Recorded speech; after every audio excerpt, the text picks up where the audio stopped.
legend begins. Find yourself within. Take up your blade.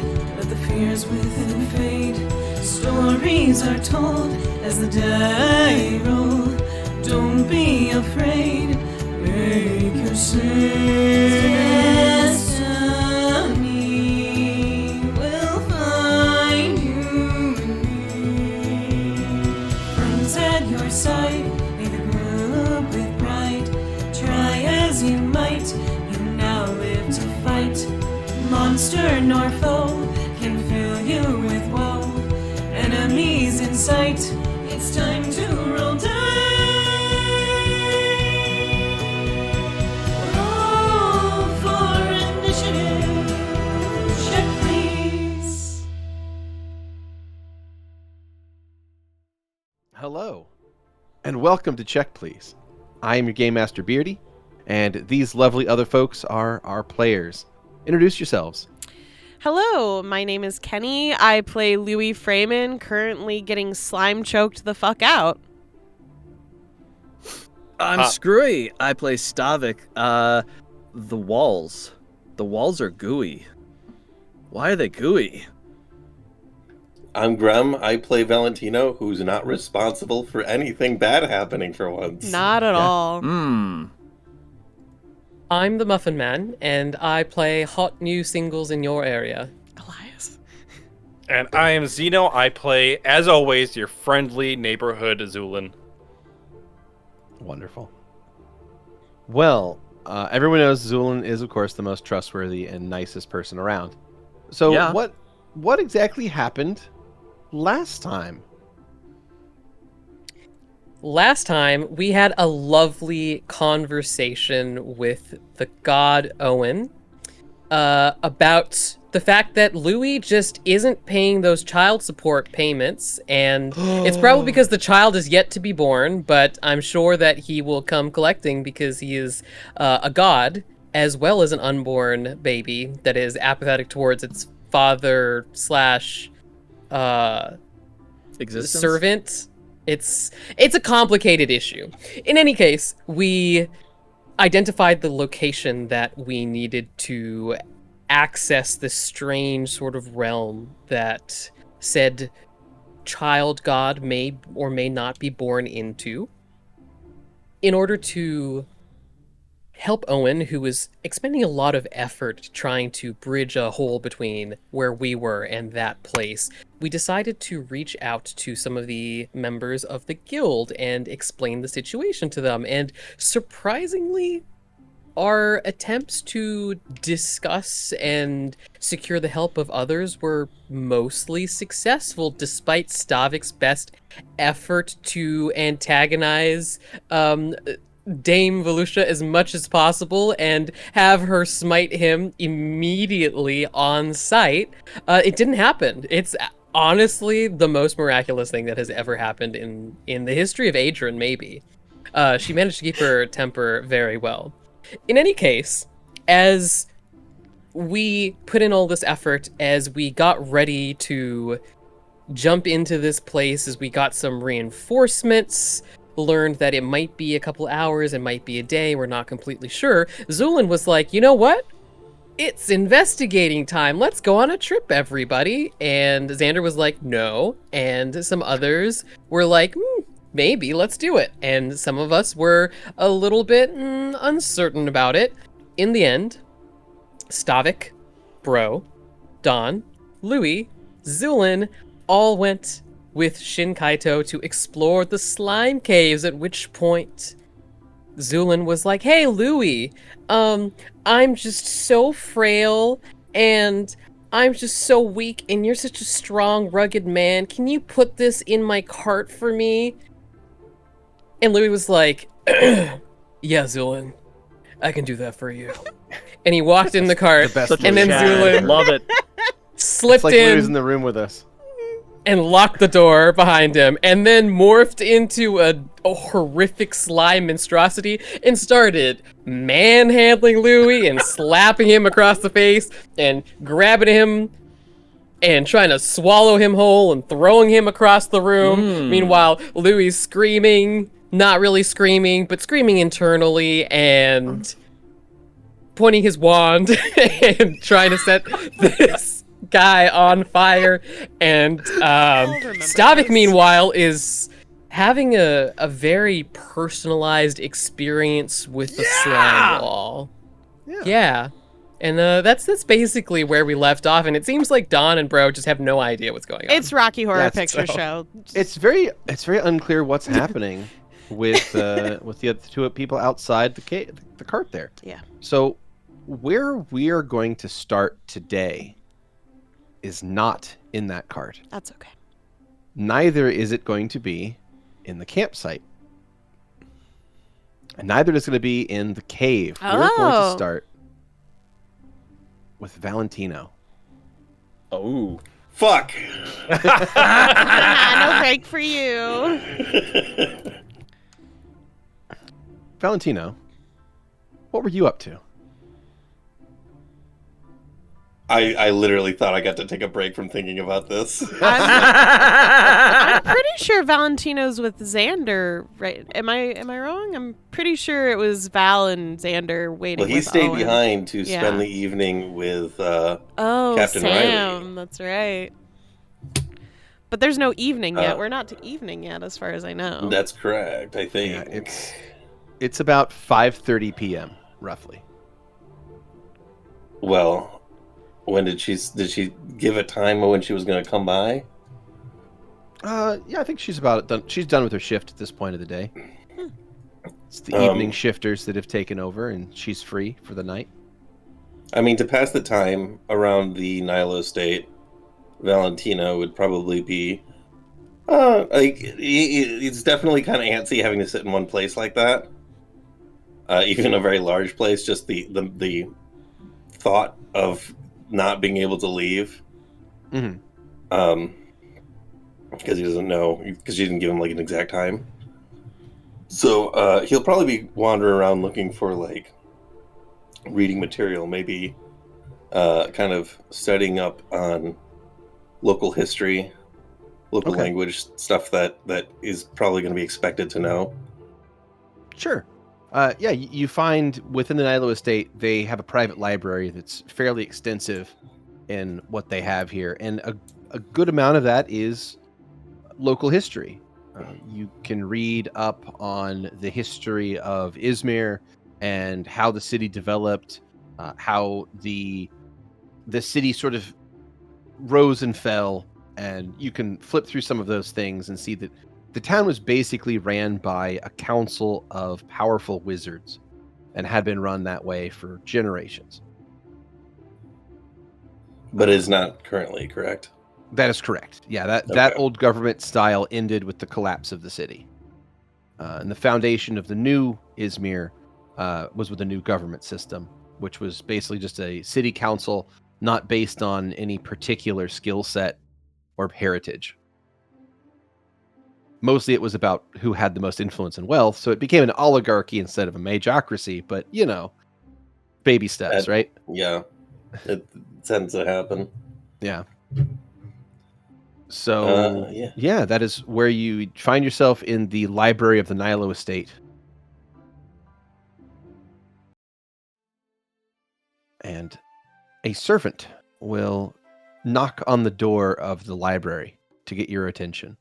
The door is already open, they just knock on the open door. Yes, what is it? Pardon me, Master Valentino. A caller has arrived for you. He's got the books in there. Stopped reading after a while and is like practically falling asleep with it just sitting in his hand. Slams it shut. Good. Thank you. And we'll like stick it somewhere just kind of randomly on the shelf. You toss the book back up on a shelf. Where it looks like there's space. Mhm. And head down to the front of the estate. Wonderful.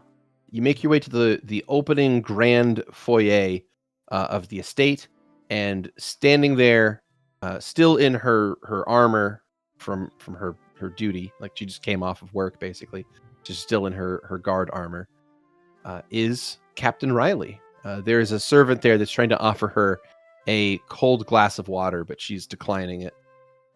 As you approach, she looks over and gives you a smile. Her sort of amber-colored eyes are shining in the light here, and she gives you a wide smile that accents the freckles of her cheeks. Afternoon, Captain. Good afternoon. You just get off work? Yes, my shift just ended, and as I said, I would meet you here.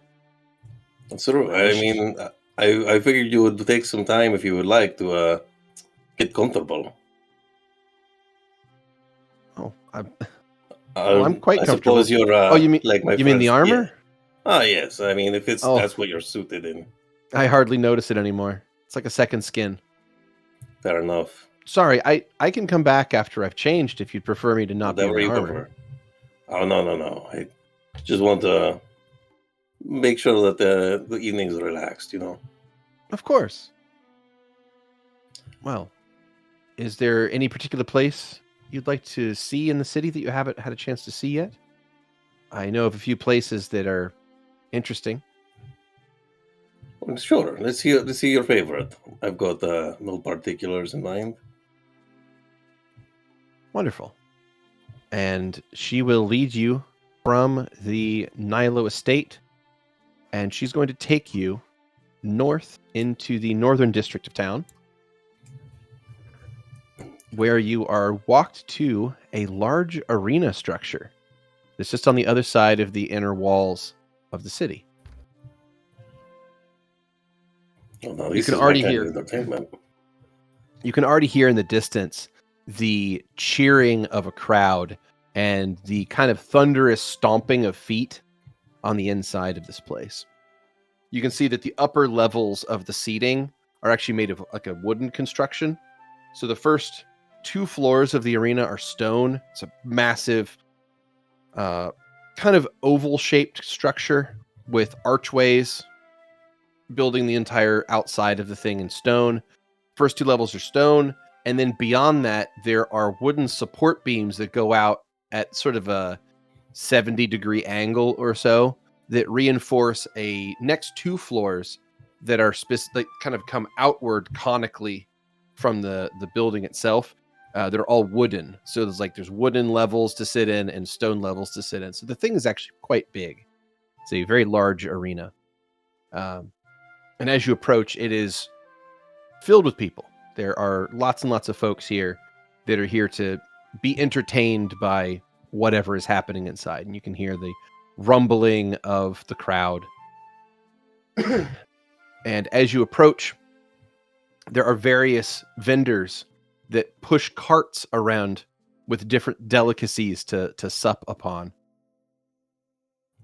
And on your way toward this, Captain Riley will divert you just ever so slightly and walk up to one of these carts and slap down a couple of silver coins and take a few items from this vendor, and will turn and hand you a little wooden stick. And upon that wooden stick, there appears to be a miniature loaf of bread, skewered long ways upon it. And is this? I assume by the description, it's not something I'm familiar with. Then No, you've not had like a skewered piece of bread like this. It's like a long cylindrical loaf of bread. It's still quite hot. So it just came out of like a little oven, like a little clay oven that's built onto this cart that the guy's pushing around. Next story is on me. What do we call this? Oh, it's a loaf stick. I mean, Kind of reminds me of home. Yeah, give it a try. Nom. And you do you bite from the middle or you bite from the end? I think you're probably gonna bite from the end. You bite from the end. Okay. Well, as you bite into this thing, there is a delicious crunch of the bread, and as you pull away, it's quite hot, by the way. So the bread's nice and soft, There's a little bit of a crunch to the outside, and as you bite into it and pull away, you realize that it is stuffed with melted cheese that pulls and strings away from it.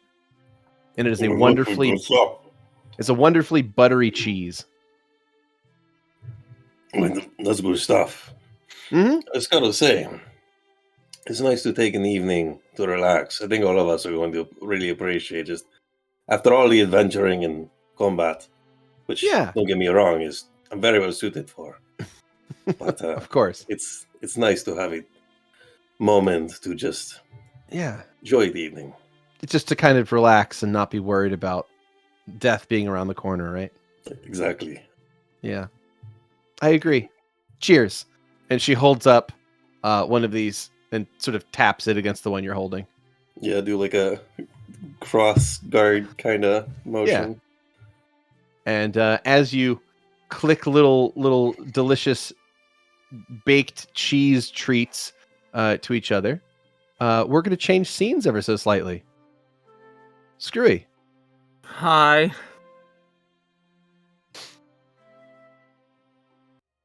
Skrewy, you find yourself in a different situation. Oh. You are not enjoying a cheese treat. You are not enjoying the fun atmosphere of an evening's entertainment at a city arena. Mm-mm. No, Nope. You are blinded. Everything is dark. You cannot see an inch in front of your face. You feel a warm hug all over your body. Fuck. And when you come to... I mean, it could be cheese. The meme, Xeno, is to say, I have dark vision. On, going dark. Yeah. It's science, none of that magic bullshit. So you find yourself enveloped, enwrapped, ensconced, just enshrouded, just swaddled. I got a hug. There's the word I'll use. You find yourself swaddled. Synonyms for being covered. Yeah, but I didn't look into those up. Those are just off the dome. Sure. Those are up. I know. So you are groped by the darkness. I'm coated. There you go. I'm coated. You are. I'm going to go swaddled because that implies that you are tightly wrapped to the point where you cannot move, which is accurate. And that you're a baby. And you're a baby. I mean, the connotations are perfect. It's it's fine. It works. Fine. So you find yourself swaddled in a warm wrapping of ooze. Perhaps even And it's just goo, everywhere. depending on how you want to describe it. But you find yourself stuck fast. You cannot see anything. It is pure darkness. And you realize that is because your head is also completely covered. This goo has very quickly enveloped you. That's You not find it good. difficult to move. It is holding you. What do you do?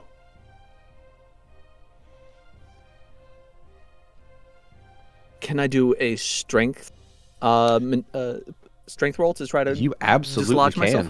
Absolutely. 100%. That is what we shall do. Go ahead and make a strength test to try and break free from the goo. You got it. Oof. All right. Well, I'm gonna use a hero point okay. because I feel like that's gonna come back and bite me if I don't. Or at least try. I'd like to use a hero point to make him roll with disadvantage. Acceptable. I'm just kidding. But also, if that's an option, sure, why not? It is okay. New rule. It is an option, but it costs 2 hero points. Shane has so many though. That's fine. I'm just letting you know from Shane here out could that is choose now a violence. valid use of hero points. But this is be it only so for known. do we allow it for our party or for the person for an opponent? I as think it's well? only for our party. Only for your party. This isn't Riz powers. Riz powers would be different. Yeah. This is as normal hero Yeah. point use. Yep. You can use your hero point here, Skrewy. I won't subject you to that.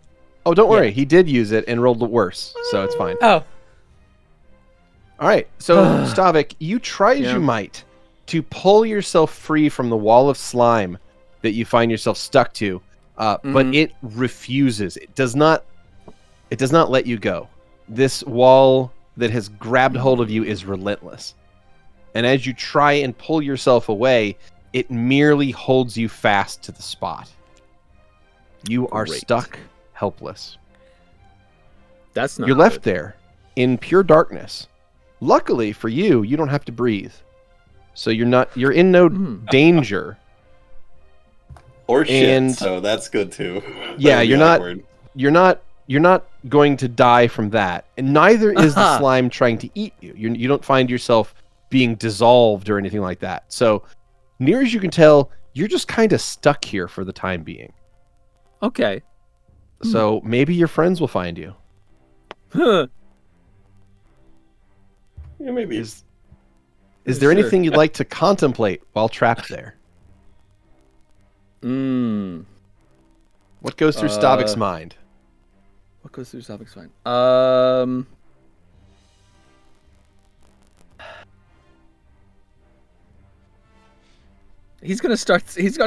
Well, I'm stuck here. He's gonna start thinking of ways to verbally accost his best friend, Zu'lin. Okay. You think of insults to accost Zu'lin with. Can we get a top 3? Yeah. What do you got? Yeah, I'm give gonna us- have to think give us on a running list. Oh, okay. Yeah, okay, that's fine. okay, okay. I will have to. As they come to you, feel free to interrupt us and let us know what you come up Okay. with, because I'm excited. You're a to big hear. meanie. That's what I'm hoping. What is this, soul? Hey, you're bird not nice. brain. You're a big fat jerk, and I hope you die. Shit. You're a weird guy, Zu'lin. And ugly. Hurtful. You're not even the coolest slime man I know. Wow. Ooh. That's a good one. No. Well then, what happens next?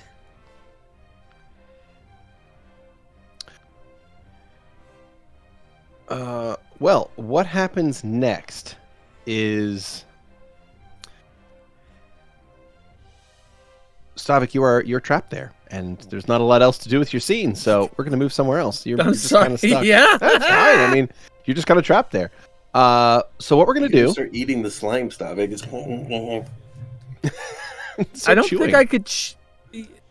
chewing is the Can I only chew part through of that it? you can do. That's the part you need. Just let it drop out of the fucking hole in your jaw after. Yeah, but that is just still part of it. It's like infinite sucking jello. Yeah, What a heaven. Yeah, I know, right? Is that, Look, that's true. some people's hell and some people's heaven are the same place. Like, infinite Jello sounds pretty great. Well, what we're gonna do is move on to Louie. Okay. Louie, we find ourselves inside of Zu'lin's cart. Yeah. Zu'lin is in the process of, well, I guess we could say trying to kill you, Yeah. perhaps. It seems lethal here, doesn't it? Yeah. So we ended last time with you guys on round 4 of a combat. Louie, round 5 of combat begins. Yeah. Yeah. What do you do? Well, there's not a lot of spells in this fucking wand, so you know what? I'm gonna keep using Scorching Ray on this bitch. Okay. Here we go. That is a 23 touch for 12 damage. That'll work. All right. Louie, you zap old Zu'lin here for 12 fire damage. Zu'lin's looking badly injured now. And what I would describe is the being that you know as Zu'lin Yeah. now kind of looks like this strange slime contorted thing with pieces of Zu'lin in it, right? And it's beginning to lose some cohesion. Like there's parts of the Zu'lin in front of you that are drooping or losing their precise features now, as this particular being in front of you looks a little worse for the wear after taking a couple of beams from your wand there. With that in mind, what's Zu'lin up to? Well, let's see. So currently, I have started to engulf the top portion of Louie. Is that correct? Yeah, you're in the process of engulfing Louie. All right. Yeah. Then I will continue attempting such a thing. Okay. Go ahead and Unless give me unless I got blasted back by the scorching ray. No, it doesn't knock you back or anything. It just burns. Okay. Could you make me a combat maneuver check? Yes. If you don't mind. We'll see how you do on that. If you can continue to envelop the boy. You gotta be Louie's crazy CMD though. I mean, Louis, he was fucking up in the beginning, which saved me some That's turns. It's true. It's true. But yeah, sadly, Louie's really great combat maneuver defense is just not going to hold through on this one. So a 24 from Zu'lin will succeed, and you are going to be able to finish engulfing the boy.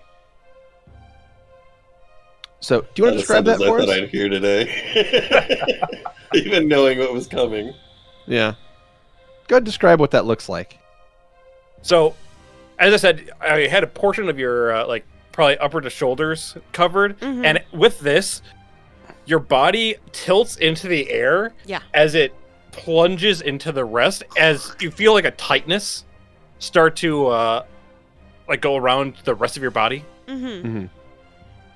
And what might be slightly more alarming is the sensation of digestive enzymes that is apparent on your skin as you begin to feel your skin burn from the acid being secreted on the inside of this vessel that you're being held inside. Acid? Psh, I've been spilled with acid before.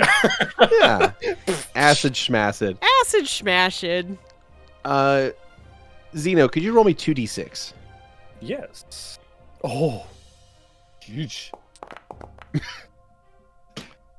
Max damage. Why not? The 12. Okay. Double sixes. God damn. All right. Never Louie, get such good luck normally. Yeah.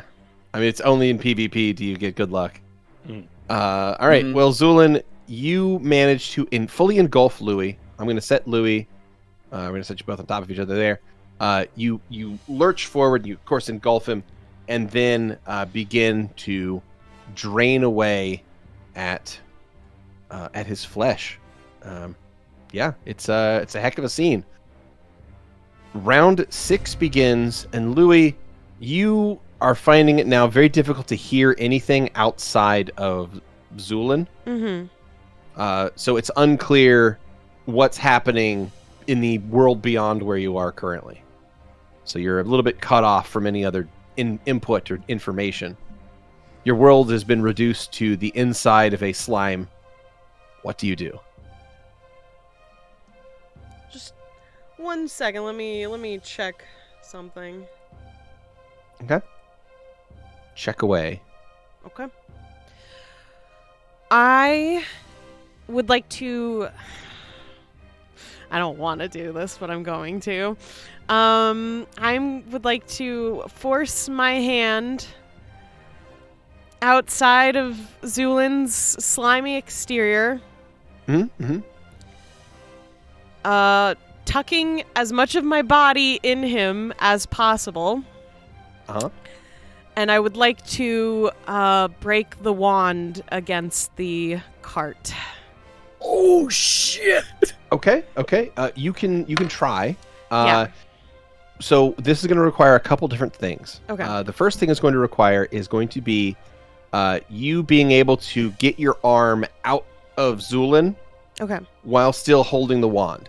So to do that, that is either going to be, you can choose, a strength test, an escape artist test, or a combat maneuver.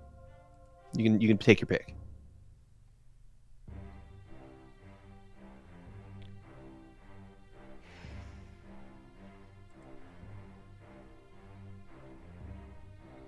But there is no light inside here, so you find yourself in total darkness. It's a weird situation. I'll attempt escape artist. Okay, go ahead and give me an escape artist to try to wriggle your arm between and through the 26. Woo! Fuck Okay. yeah! So first bar to success is completed. You manage to weave your arm through the body of Zu'lin, making it through the parts that are a little bit easier to travel through. You sort of find the channels between the various organelle groups inside this weird ooze organism. Yeah. And you find your hand, you can feel the air as your hand emerges from the outside of this creature on the other side, and you are still holding the wand in your hand. Yeah. The second side of this, and that is going to be the check to manage to break the wand in such a way for it to, I'm assuming your plan is to try to detonate the remaining charges of the wand? Yes. Okay. So this one is going to require a use magic device check. Okay. And this is to activate it while breaking it in order to blow all the charges at once. 24. If that's not enough, I'll re-roll. Louie, you succeed. Yes! Fuck yes! I'm taking you down one way or another, motherfucker! Destroying wands has been a surprisingly common solution in this campaign. Given it's a thing we never considered in the first two seasons. This is what, number 3? Can't remember. I think so, yeah. Something like that, Yep. yeah. Number 3. Well, this is a wand that was given to you by Owen. Yep. It is a wand with a couple of different spells in it. Yep. It was sort of a multi-use wand because Owen was like, hey, I know you can't use your magic right now, so here's this to kind of give you a little bit of utility so you don't feel useless. And you had it for, I think, what, less than 12 hours? Yep. Yeah.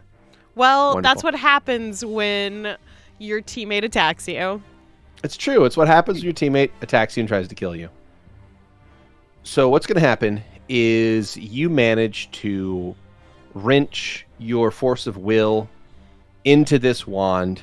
You activate it, and as you do this, you also smack it against the wall of the cart and make the tightest fist you possibly can, and you end up snapping the wand in two right as you activate the wand itself.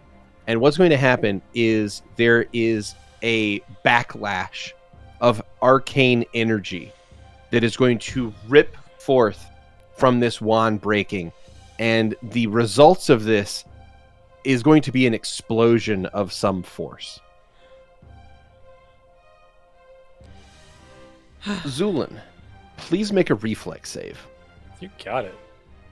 If Bastion and Dawn don't see this, then they're willfully ignoring this shit. I mean, right now, Nope. like the whole cart's like, moving back and forth, and Dawn, That is 17. Dawn's like, what does that mean? And Bastion's like, if the cart's a rockin', don't go a knockin'. All right.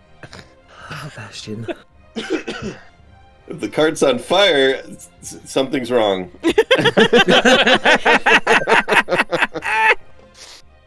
Zu'lin, your reflex save of 17 is not successful. I'm afraid you will be taking full damage from this. All right. The the blast goes off, and we're just gonna set this real quick. Oh boy. That's a lot of d6s. Oh, I didn't get Okay. to see him roll. We'll see what happens. Let me do some maths here, because that might just kill everything. Fuck you, fuck your parsnips, fuck your wagon, fuck your slimes, fuck everything about this trip. Okay. Oh, so wait. there's- But wait, this is his alchemical Yeah. cart, right? This is his cart, yeah. Yeah. Would there be secondary explosions? Potentially, yeah. Oh boy! So what's Hence, going to happen fuck your is cart. Yeah. So there is an explosion inside the cart. The side of the cart is going to be blown outward. So anything west of the cart is going to be hit by this as well. But what's going to happen is, Zu'lin, you are going to take 72 points of fire damage. Whew. I can take it. Take it. You can tank that? Yeah. So Zu'lin takes 72 points of damage. Zu'lin, you are now at negative 29 HP. And that is all she wrote. So with Zu'lin, what's going to basically happen there is Zu'lin quite literally is burned away by this blast of fiery arcane magic. This massive release of mystical energy tears him apart at an atomic level. It's very much like a DBZ death, right? So that bright white light. that bright light in it. Yeah, exactly. Yeah, you all know exactly what I mean. Yeah. So, Zu'lin, your slime is burned away, and that layer of slime is going to mitigate, almost like a blade of armor. It is going to mitigate a significant amount of the damage before it reaches Louie. Louie, Yeah. Please make a reflex save. Can do. Oh boy. Let's imagine him backflipping inside of a slime. That's a 14, but I would like to re-roll with a hero point if that's Yeah, not enough. let's hero point that, shall we? Let's hope we get 28. Woo! Success. Okay, good. I'm glad that worked, because if you had failed that, Yeah, you'd have I'd be died dead too. You died too. So, of the remaining, what I'm going to do is basically the damage that was being dealt to Zu'lin has to be expended before you get damage to yourself. Mm-hmm. So the overbleed of the damage of the explosion is going to be dealt to you, but you're going to, because you passed your reflex save, it's going to be half that. Yeah. So you take half the overbleed from Zu'lin, which means you are going to take 16 points of damage, which puts you at 4 health. But you're alive. Am I missing an arm? No, you're at 4 health. Oh, really? So Okay. Yeah, you would only lost the arm if you died. Cool. So You are missing an arm, to be clear. well, yes, no, that is both true. arms. Thank you for pointing that out. Not missing another arm. You are missing 1 arm, not 2 arms. I spent So- 40 hero points to remove Louie's other arm. Doctor, can I still play piano? I mean, I did have a brief moment at that response where I was like, he got his arm back from blowing the Yeah. arm up? Yeah, That's baby. Sexy. I mean, that's all that alchemy supplies splashing on you. You know, it does weird So stuff. the wall next to me is blown, right? Blown out. So Okay. what I'll do is remove the wall there. There we go. The western wall of the cart blows out. You find yourself flopped out onto the cold ground. You are covered in burns. You are near death. You are like coughing a fit. Your lungs burn. Your skin is still covered in the residue of burning ooze. But your assailant has been slain, and you are safe. Combat ends. Cool. What do I see around me after that? What do you see after that? Looking around, you see Bastion and you see Dawn. And you see the two of them are fighting Yeah, that's what I 2 thought. guards in melee. The guards look a little bit odd. The guards have their arms bending at strange angles. Their legs seem to squish around a lot. They appear to be slime creatures that are attacking Bastion and Dawn, and they're currently fighting them off. But you find yourself in a not so great health shape after your encounter with Zu'lin. Yeah. What do you wish to do? Might be able to find some healing stuff in Zu'lin's card. I don't know. Is Parsnip dead? No. It's not fucking dead after that. No. What the fuck? Parsnip was in a reinforced crate. Also, Parsnips is built literally different. Yeah, I'm gonna go kill Parsnips after this. Just like, fuck metagaming. Just be like, something ain't right about that rat. Louie is going to look to Bastion and Dawn run if you can. I don't have anything left. I'm going to go get the others. And he's going to take off. Okay. You are still able to move. You're 4 HP, so Yeah. you're not staggered or like crippled or anything. So you're able to pick yourself up and rush off away from here.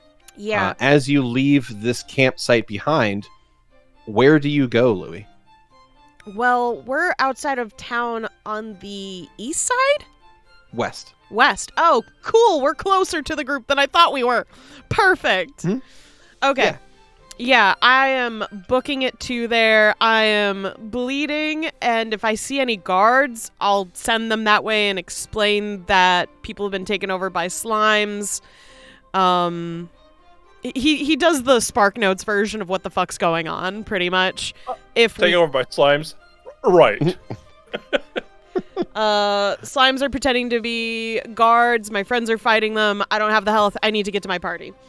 The other You half got of it. my Well, party. You rush to the town, and do you head to the spot where you know Owen would be, or do you go somewhere else? Okay. I go where Cool. Owen is. So you rush right back to that place, and a short while later, out of breath, bleeding, generally in horrible shape, you rush up onto that section where, when you approach, the illusions that were put in there by Owen, so like some trees and various other things, shimmer away, and you find the little work site that has appeared here.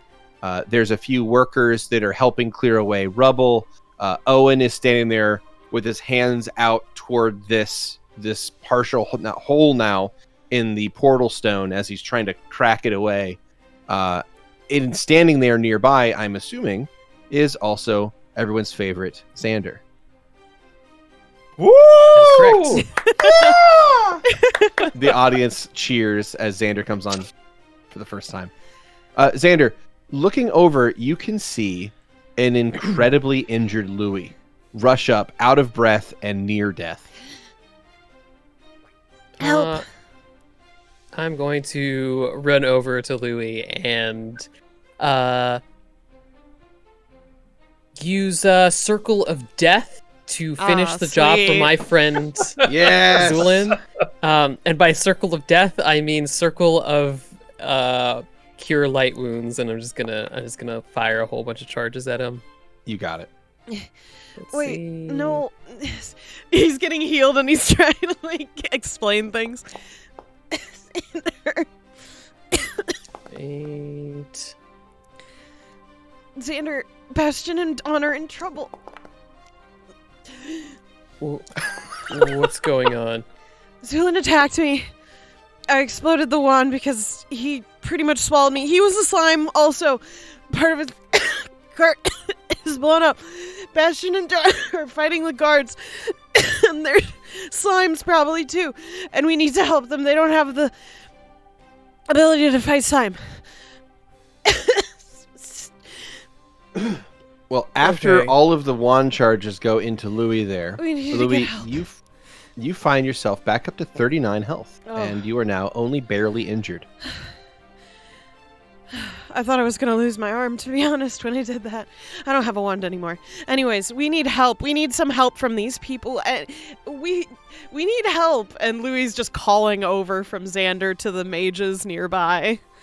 Ice spells would be helpful, too, if we're fighting slimes and oozes. Please. Anyone.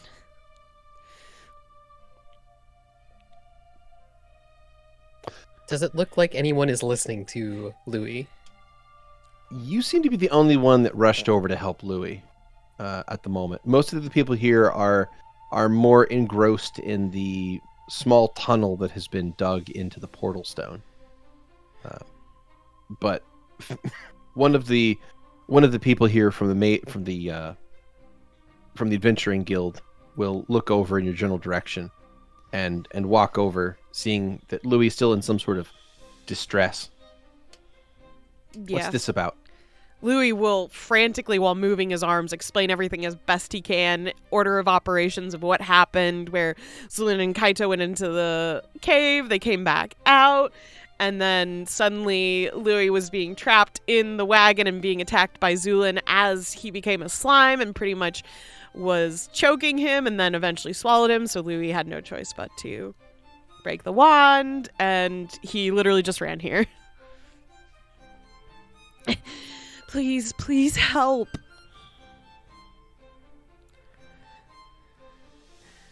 My friends are still back there, and they don't have the means to fight things like this right now. Not without... You said that Shinkaido was there? Yes. Yes. Oh. You should get on that then. And... Oh! He's known to do this. We should have mentioned that. It's like, no, we have to save Shinkaido. He's important. Weird question, did he have a vat of jello with him?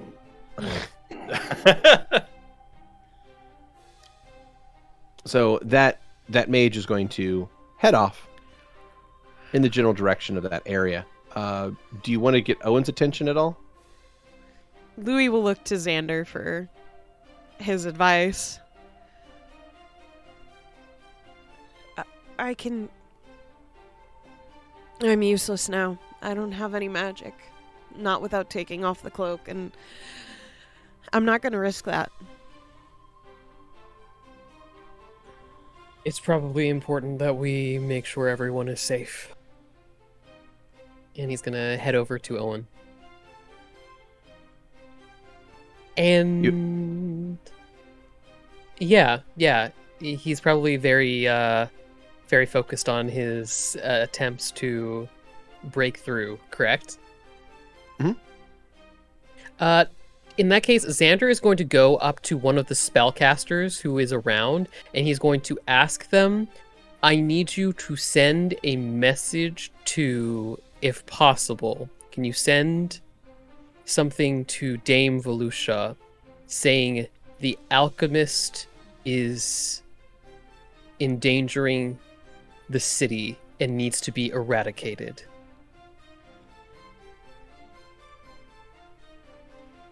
It will be done. Excellent.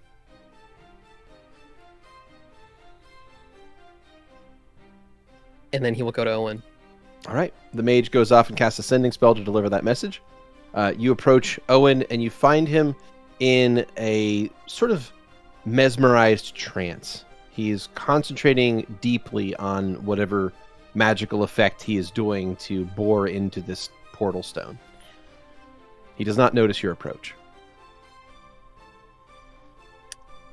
Xander's going to look at him for a little bit, and his eyes are closed, and a swirl of purple-black energy is moving around his body. His hands are held out toward the portal stone as he touches it, with his fingers spread, and he's doing some kind of channeling into this that is difficult to understand from an outside observer, but he seems deep in thought. Xander looks at him for a moment as if he is going to reach out, and then decides against it, and then turns back to the group of mages around him. And he's going to say, the group that is planning on taking on this threat once Owen has opened the portal has come under threat from an enemy from the inside. Are there any that can spare a few moments to remove this threat? They look to each other. We don't want to leave Owen undefended. If the enemy strikes here while he is otherwise occupied, it could mean doom for us all. All right. In that case, Louie. Yes. Let's head to the Temple of Bella. Okay. Why? Because if we are going to get any reinforcements, I will teleport us all directly there. Okay. Xander. Yes. You've used a lot of energy today. If you need to, you can use me. I appreciate that, Louie. I think I will be all right. Okay. It's addictive, though, if you do need it, so be careful.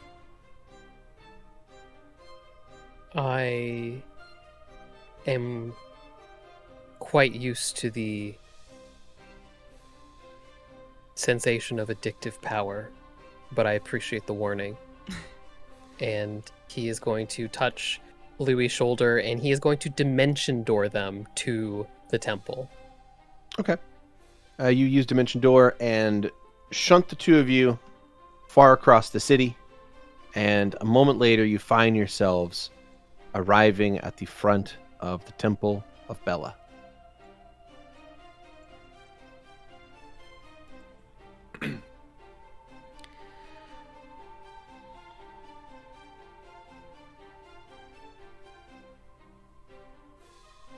Are there any guards posted here?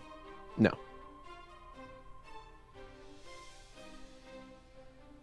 Let's try to make our way inside. You got it. You make your way up to the building, and you find that the Temple of Bella is not locked, but it is closed. So the doors to the building are closed. It is about 5:30 p.m. And you're not sure what the hours of this place are, but when you were here last time, you found that it wasn't really much used as a temple so much as it was used as a courthouse. So it seems like they don't hold cases here in the evenings based on the current state of the place. But if you push the door open, you will find the cleric of Bella is here. Oh, sorry. I meant not the Temple of Bella, but the Temple of the Order of Paladins. The Order of the Black Rose? Yes, the Order of the Black Rose. I'd like to go to their building. That's a horse of a different color. All right, let me. Yes, let's rewind indeed. that. So you can understand why Louie was confused then. I just like to imagine a bunch of people picked up the gavels, just like, yes, let's get them. It's One person picked up a gavel. Yeah, it's like you get the Okay. one cleric of Smite Bella in with the it. city. All right, Louie's And he's like, response "All right." with like the Order of the Black Rose, Louie's like, absolutely, let's do this. All right. When you arrive, there are guards here. Yes, there are two paladins that stand vigil in front of this place at all times, and inside of a moment of arriving, they're going to look over at you, wondering why two people just magically appeared in front of their headquarters. Wipe off blood. Dame Volusia gave a warning earlier today about potential threat to the city, an alchemist. He has shown I'm his gonna pause true you right nature. there. You had just told a wizard to send a sending spell to Dame Volusia Mhm. Yeah. a moment Correct. before. Right. Yes. So while you are saying that, the front door of the temple bursts open, and Dame Volusia is like moving with speed out of the front of the temple. She stops to like look at you too, and she's like, "I just received a sending message from you, and you're already. If you were here, why didn't you?" No, we No sent matter. it. I No matter. teleported us. We're very well. Can you send us back? I can take us to where you were, if you can describe it to me. Absolutely. All right. So we had made camp, and Louie will spend as much time as he needs to vividly detail it. And Louie, being Okay. a writer, is very graphic So with every detail. you're right. So you're quite verbose with your description, Mhm. and we're going to push time forward then by about a minute while you describe that location. Given that good description, go ahead and cast teleport, and then we will roll a D100 to see if you miscast. Okay. Let's go. Come on, buddy. Okay, and D100. Alrighty. And then a D100. We want to get low Okay. numbers here. Low numbers is what we're looking for. It's a high number. That succeeds. 83 gets it. If you had done 89 or above, something very crazy would have happened. Bless But luckily, Louie and his verbal explanations for once. yeah, luckily, Lou was so expressive in his words. He bumped you up to seen casually rather than viewed once. So, all right. So with that, you find yourselves whisked through reality once again, and of course, this being Xander, Louie, and Dame Volusia. The three of you are whisked through reality, and as you come to somewhere else, there is a cheer of the crowd as one of the carts flips over as it takes a bad turn. There is hooting and hollering and cheering, and Captain Riley like nudges into you in her seat. I told you these races are great. Did you see the way that cart flipped? Yeah, holy shit. That guy really ate it. I'm wondering if that's his face back there. Probably. Oh man, yeah, it's good to kick back, I tell you. The others usually can't get anything done without me, you know? It's usually like as soon as something goes wrong, then they go, I got to stop talking about work. Sorry. It's okay. I feel like the two of us are sort of married to our jobs. So I completely understand if it's the first thing on your mind. I guess it's just what brings me in here. It's kind of my motivation for being, here in general. But yeah, no, it's good to take time off to finally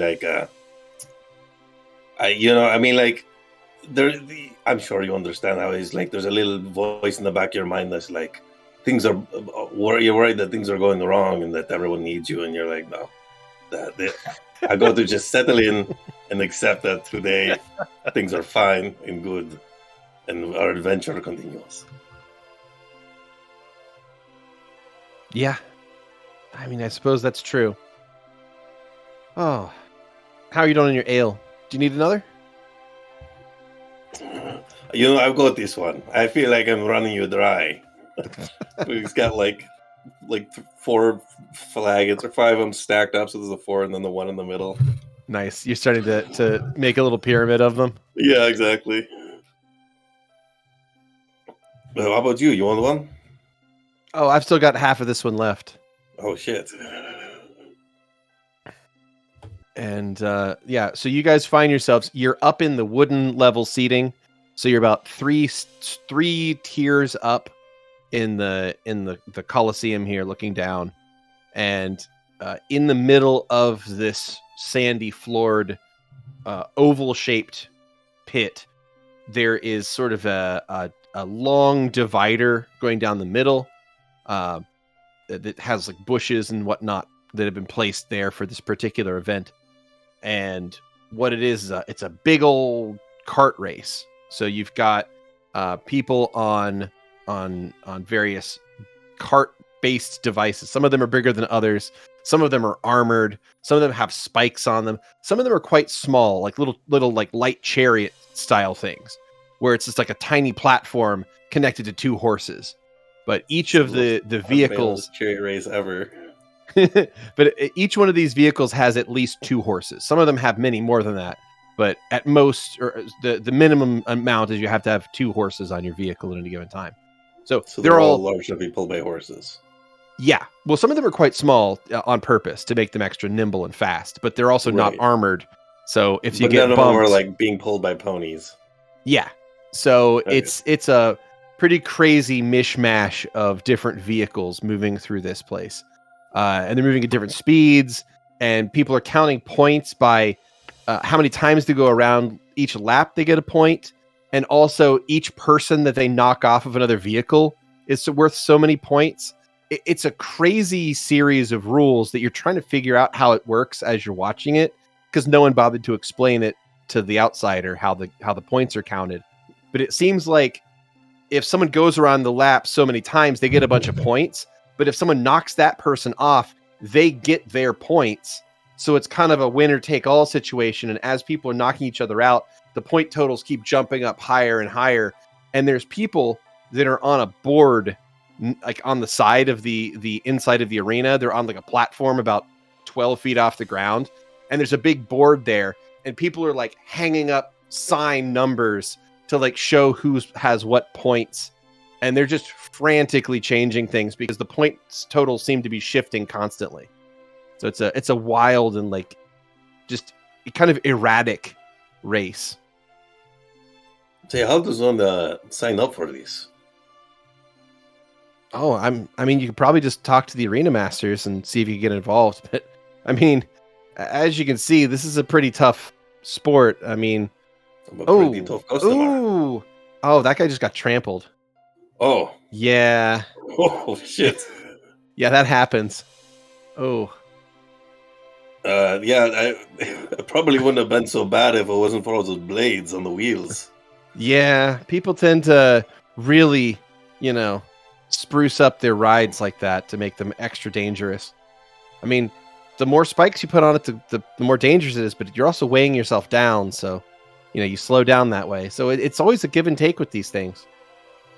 It's about finding like a good balance of speed and protection. Yes, much like combat. Yeah, exactly. There's a nice dance to it. Yeah, I don't think that Rona put our card online, but Zu'lin has that smaller card. He might be willing to donate it for a bit. Oh yeah. Oh yeah, I've seen your friend Zu'lin's card. I bet you could probably like put some spikes on the wheels or like reinforce it with some iron banding. I bet it'd be a real killer in the sport. Yeah, probably. He's got a thing that could pull it too, like because he usually takes it around by himself, but I think he's been bringing a creature to pull the card itself.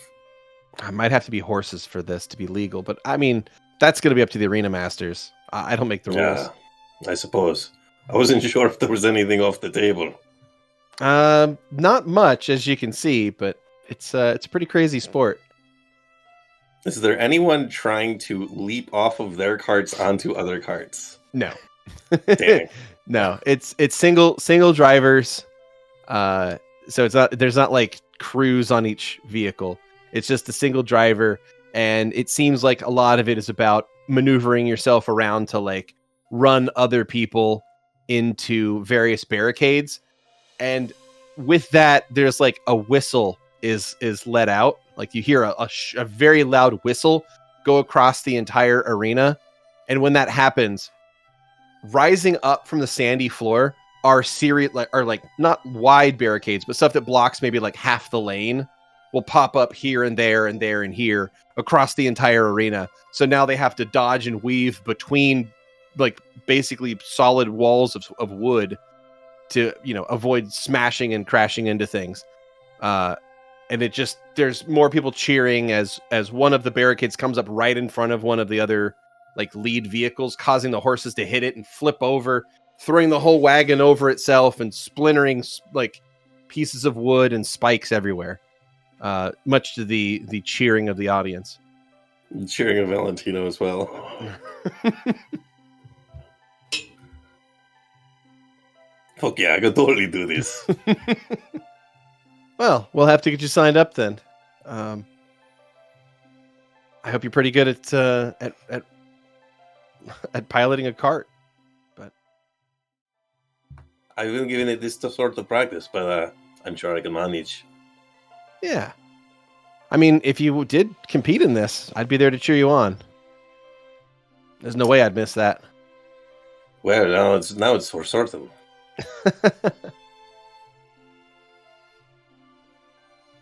And with a smile, she looks back at the crazy game taking place beneath you guys as we once again shift. The magic of the spell resolves, and Louie, Xander, and Dame Volusia, you find yourselves appearing in the middle of the camp. The three of you appear in the camp, and as you arrive, you find Dawn and Bastion are sitting there looking a little worse for the wear after their fight. And the two of them are still sort of out of breath. There are 2 slain guards on the ground, though guard is maybe not the right word at this point. They do seem to be rather slime-like. Their bodies are rended apart in multiple places, and it appears that they have no proper internal organs. It's just kind of a goo in there. Really only like their outer shell looks like a guard. It's because Dawn and Bastion slimed them. Louie runs over to Bastion and just looks him over. You're okay? You're alive? Bastion stands up and looks a little hurt, and he's like, yeah? Why wouldn't I be? I mean, I figured you'd come Open over your and mouth. help after... Louie just yanks his like thumb into Bastion's mouth and like inspects. Dude, what's up? Like, I thought Well, you were I going to think come you over and enjoy help us Bastion. fight those guys. The wand I mean- Owen gave me, I exploded to get away from Zu'lin. Oh, fuck. And then Are you okay? I'm fine thanks to Xander. I got help from him and Dame Volusia to help you guys. We came as fast as we could. I'm sorry.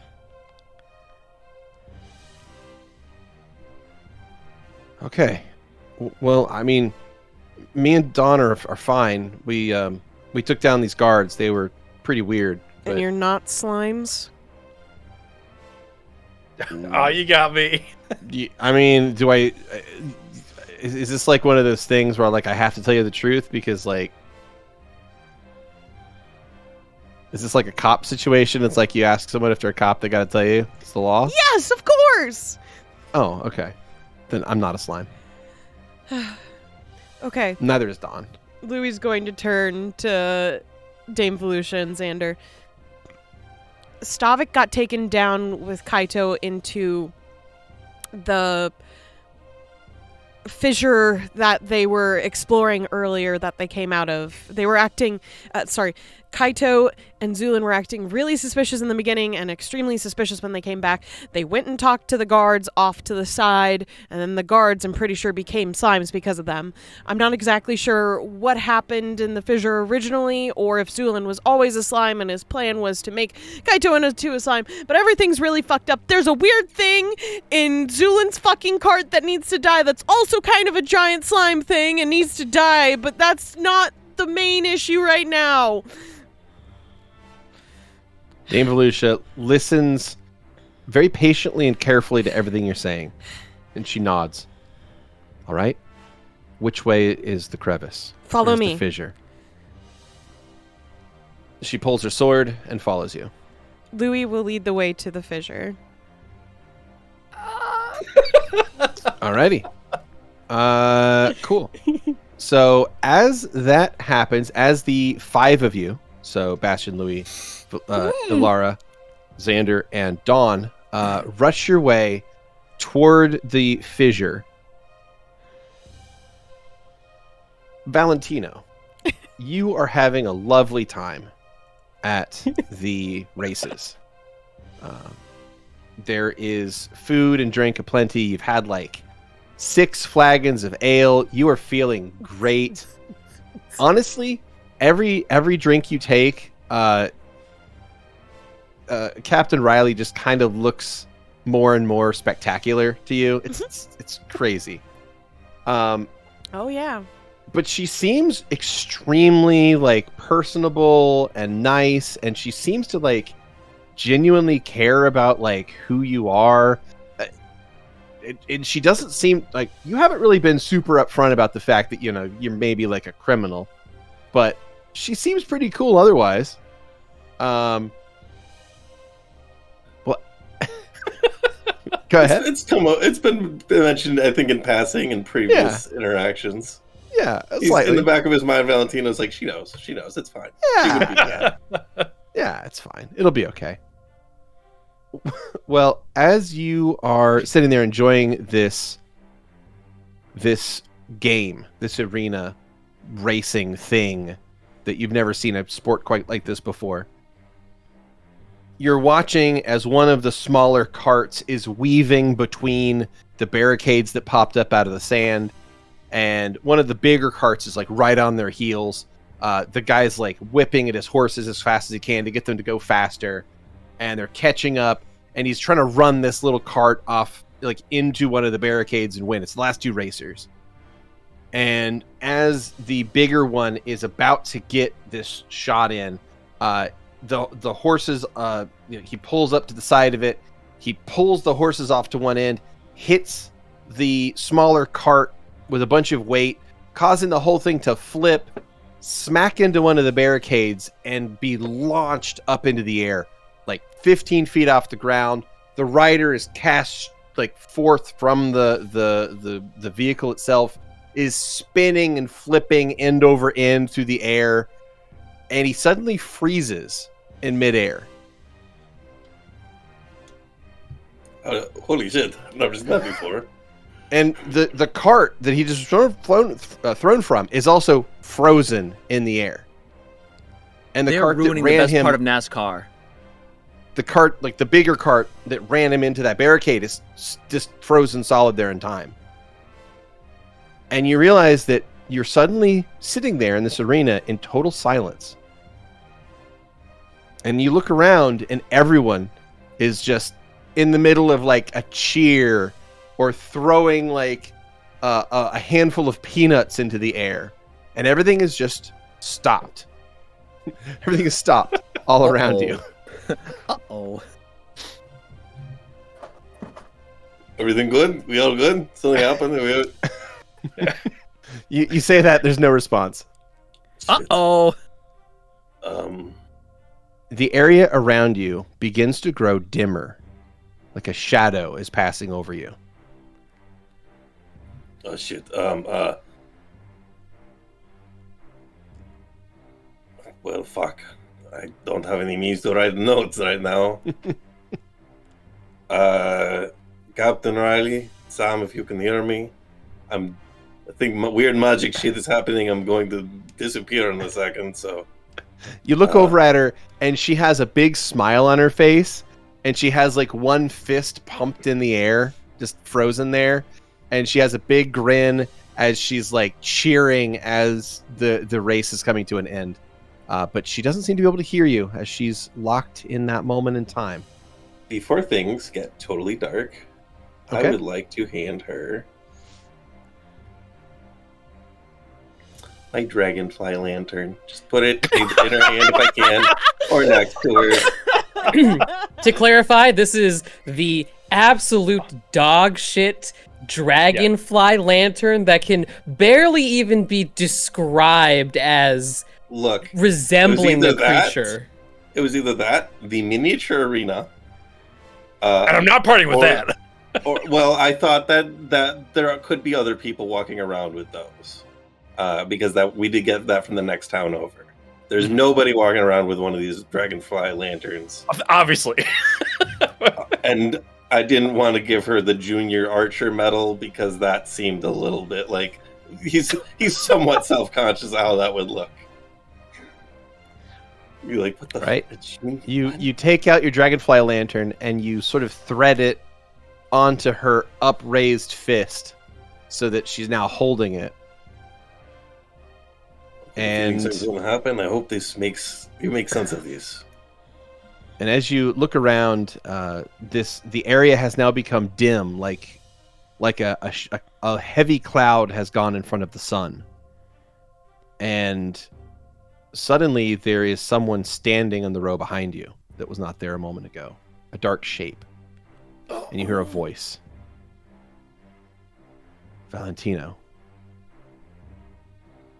Stand up and draw a sword and spin around. Reveal yourself. That is difficult to do. It is hard to expend this much energy while I'm also concentrating on something else. Your friends Okay. have need of you. They're in danger. I'm going to send you somewhere where you can help them. All right.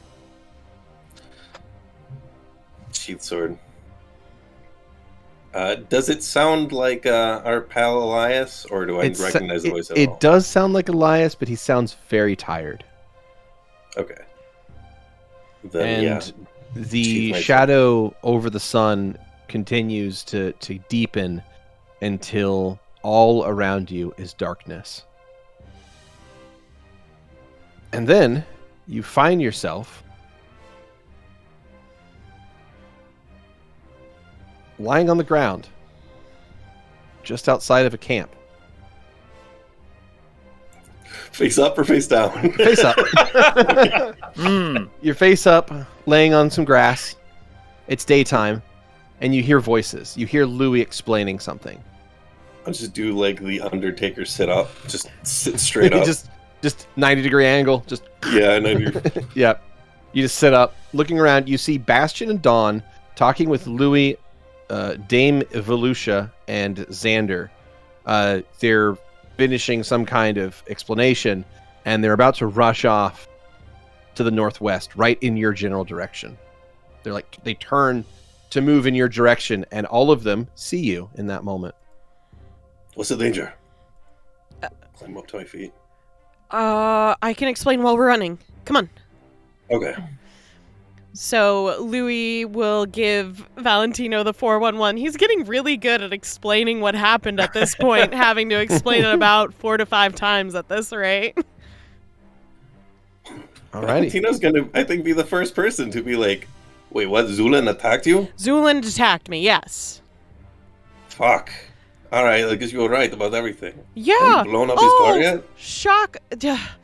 Look, I blew up part of it. I need to blow up the rest of it when we get back. But currently, blow up the rest of Stavik it. is in the pit. We don't know if Kaito's in danger, or if what I saw was Kaito or not. But we gotta eradicate that, and then come back and blow up that cart, get rid of everything, and then we gotta go back to Elias. You know.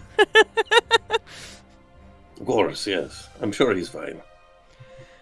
Actually, And with that, go ahead. once I get you all to the fissure, maybe I should go back to him. I'm of no use. I have no magic. You don't need magic to be of use. But I can help give him energy. Well, I trust you in whatever you think is best. Although, Louie, given what everything that's happened, you probably shouldn't travel alone.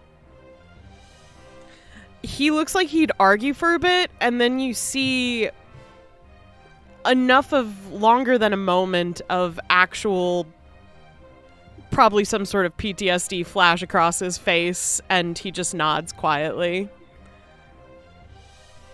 We'll Okay. find out what situation Stavik's in. Perhaps we can just all resolve quickly. Sure. Okay. Let's eradicate this issue. I'm sorry I have to make you all the monster hunters today. It's what I'm good at. Good. Your group rushes off to the northwest, following a pathway that cuts through the deeper shrubberies and underbrush until you find a jagged crevice that leads down into a dark tunnel. This is it. What is your source of light while you enter this place? Because it is pitch in there. Valentino. Xander. Oh, and Xander. Good. The two of you, would you mind being light sources? I'm sorry, I can't help. Okay. I have dark vision. I turn into daylight. All right.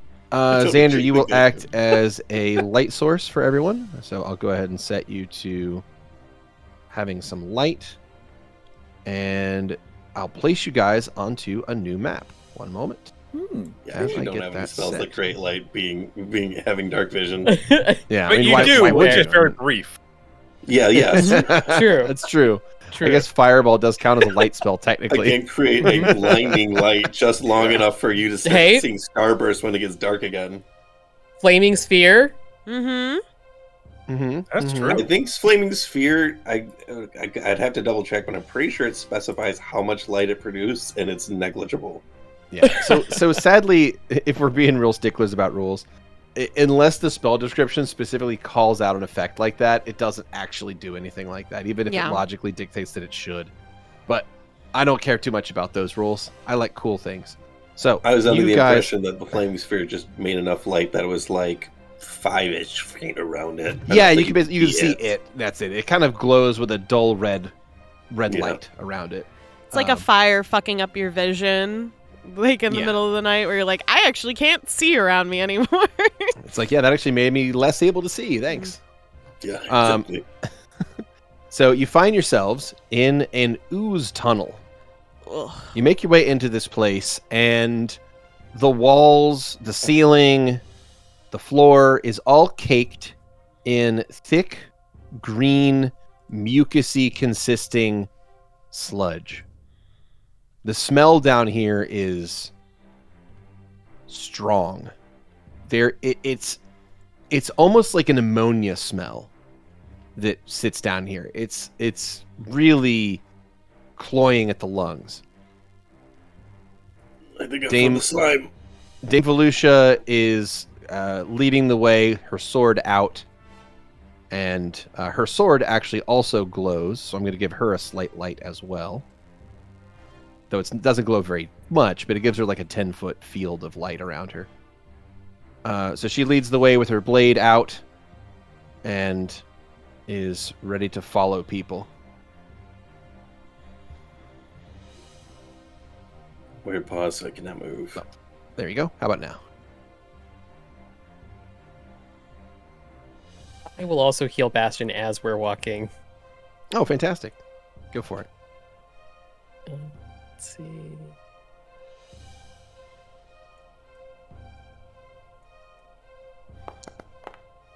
Nice. Excellent. Max healing. Hey. Okay. A couple of charges of wands in there for Bastion. Mhm. 3 charges in, and he's now only barely injured. Excellent. As you guys make your way deeper into this place,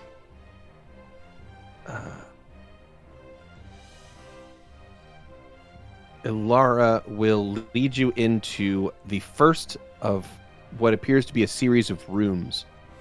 It opens up to be about 45 feet by 25 feet. The floor here is a mishmashed series of interconnected pools of green sludge that also seem to drip fairly constantly from the ceiling as well. It's oddly warm and humid down here, and the smell of ammonia is intense. It kind of makes you gag a little bit being down here. I feel like Louie's just re-experiencing Zu'lin engorging on him too while in here. And as wonderful choice of words, by the way. And as the room comes into full view, you can see there are a few ways through it. You can either head to the north, or to the east, or to the southeast. So which way do you wish to go? North? Oh, East this place is way or too far southeast? to be making direction. To be picking directions. Valentino, you have dark vision. I do. You are able to see something that no one else in this party can. I can. In the distance, to the east, you can see what appear to be humanoid-shaped pods. And one of them seems to bear an intense resemblance to Stavik. Well, now I got a really important question. Can a xenomorph infect a skeleton? What do you get? A really skinny xenomorph. He's just die in a few seconds. Just gets out, just like runs out of breath really fast, and then just falls over.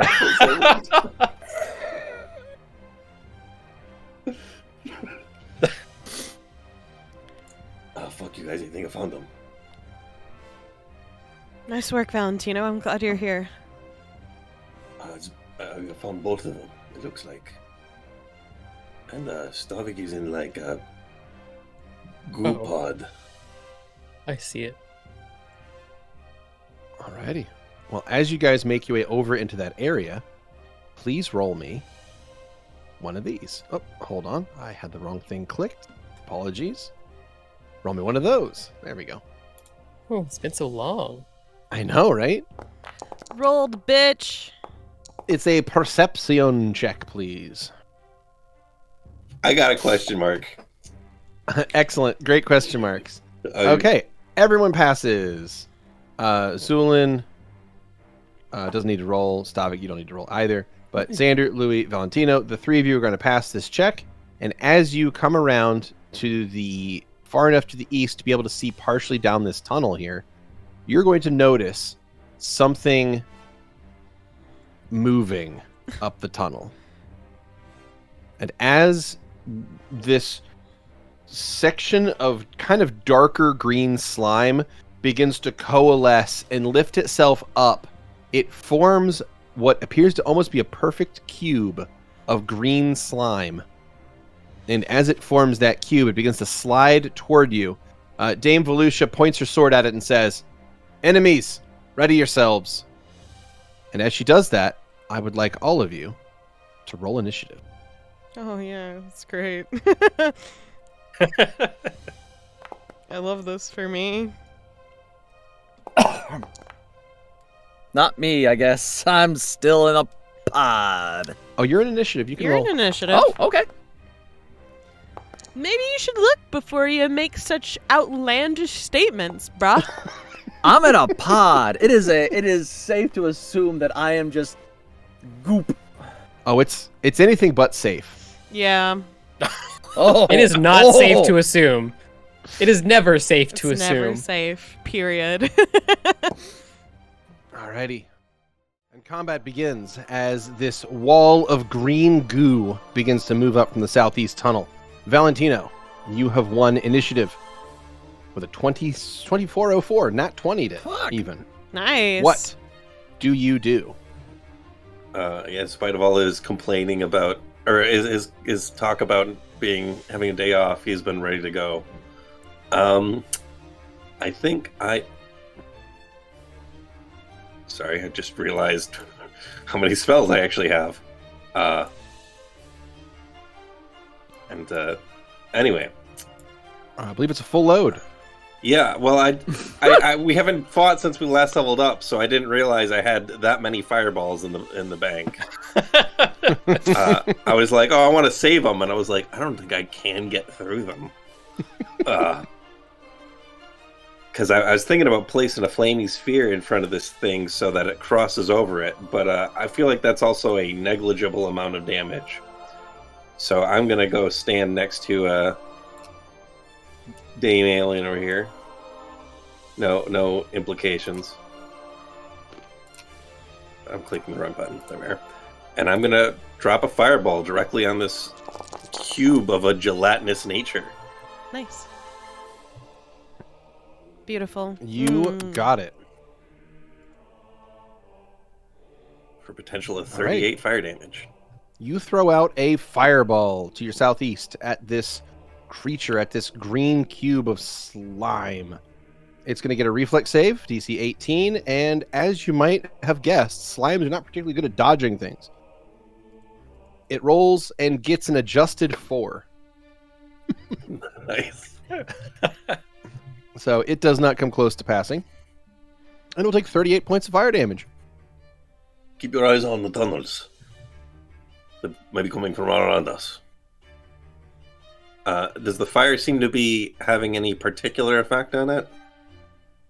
It's, aside from burning it at what you would expected to be an expected pace, that's about it. So it takes 38 damage. It is now injured. But aside from that, it is still moving toward you. Okay. And that is my turn? You took a 5-foot step and cast a spell. That takes us on to Bastion. Bastion's going to come around the corner so that he can see the same creature. And as he sees it, he's just like, oh shit, okay. And what he will do is not want to get close to it. So he's going Fair. to take... Yeah, right? What he's going to do is he is going to take his bow out, and he's going to shoot it. He's going to shoot his bow at this creature, striking it for 4 points of piercing damage.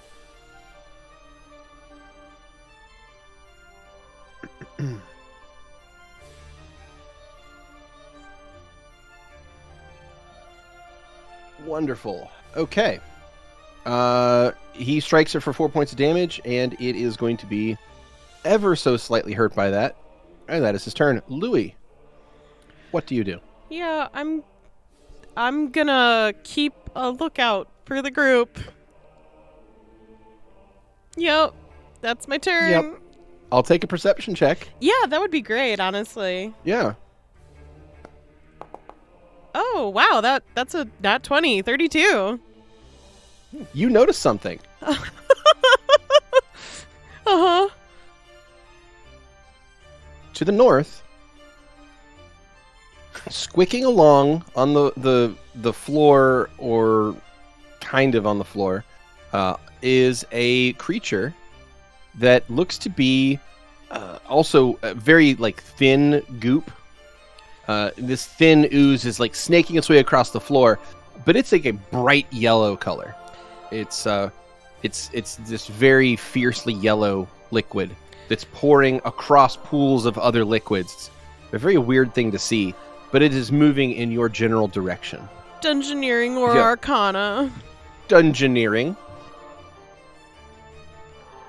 27. That is a mustard jelly. Tasty. Tasty, Mustard tasty is mustard a jelly. condiment. Idiot. Mm-hmm, mm-hmm. It's a type of jelly. That's what the GM said. Yeah, it's mustard jelly. Okay. You If you let it I mean, sit look, long enough, it becomes you- mustard jelly. Okay, you could take mustard seed, and I'm sure you could turn it into jelly. Yeah, I you bet it's you wanted amazing. to. I imagine it would be amazing. Apparently, it tries to kill you, so I don't know about that. So what I do mean, so does gluten. what do I learn about the mustard jelly? Any weaknesses? what- Is it ice? Oh, is it ice? It's actually strong versus ice of all things. Oh. Yeah, it actually is resistant to ice, and not resistant to other forms of energy. So it's actually more resistant to ice than not. Cool. So cold magic's actually the least useful against the mustard jelly. cool. You would know that they are immune to paralysis, poison, sleep. They're immune to any kind of visual effects, any kind of mind-affecting effects. None of that stuff works on a mustard jelly. Okay.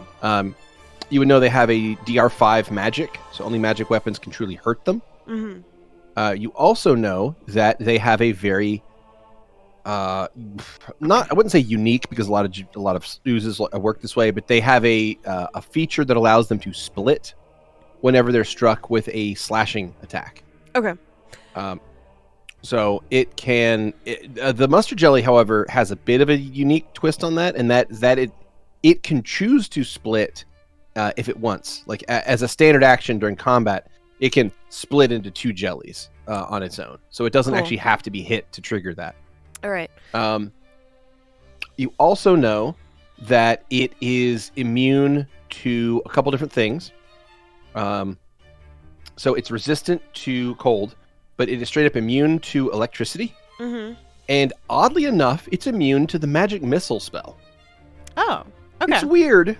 Why magic missile of all spells? It's not clear, but it's immune to magic missile.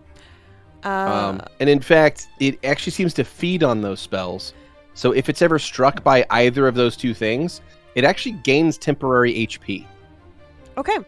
Louie It's weird. will, while backing up, explain that this thing's coming from the north and all he knows about it to everyone in great detail, especially to Valentino specifically.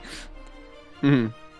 There's one last thing to be known about it, and that is it emits an aura of poisonous vapor. Oh. So if it comes within 10 feet of anybody, Mm-hmm. they have to make a fortitude save,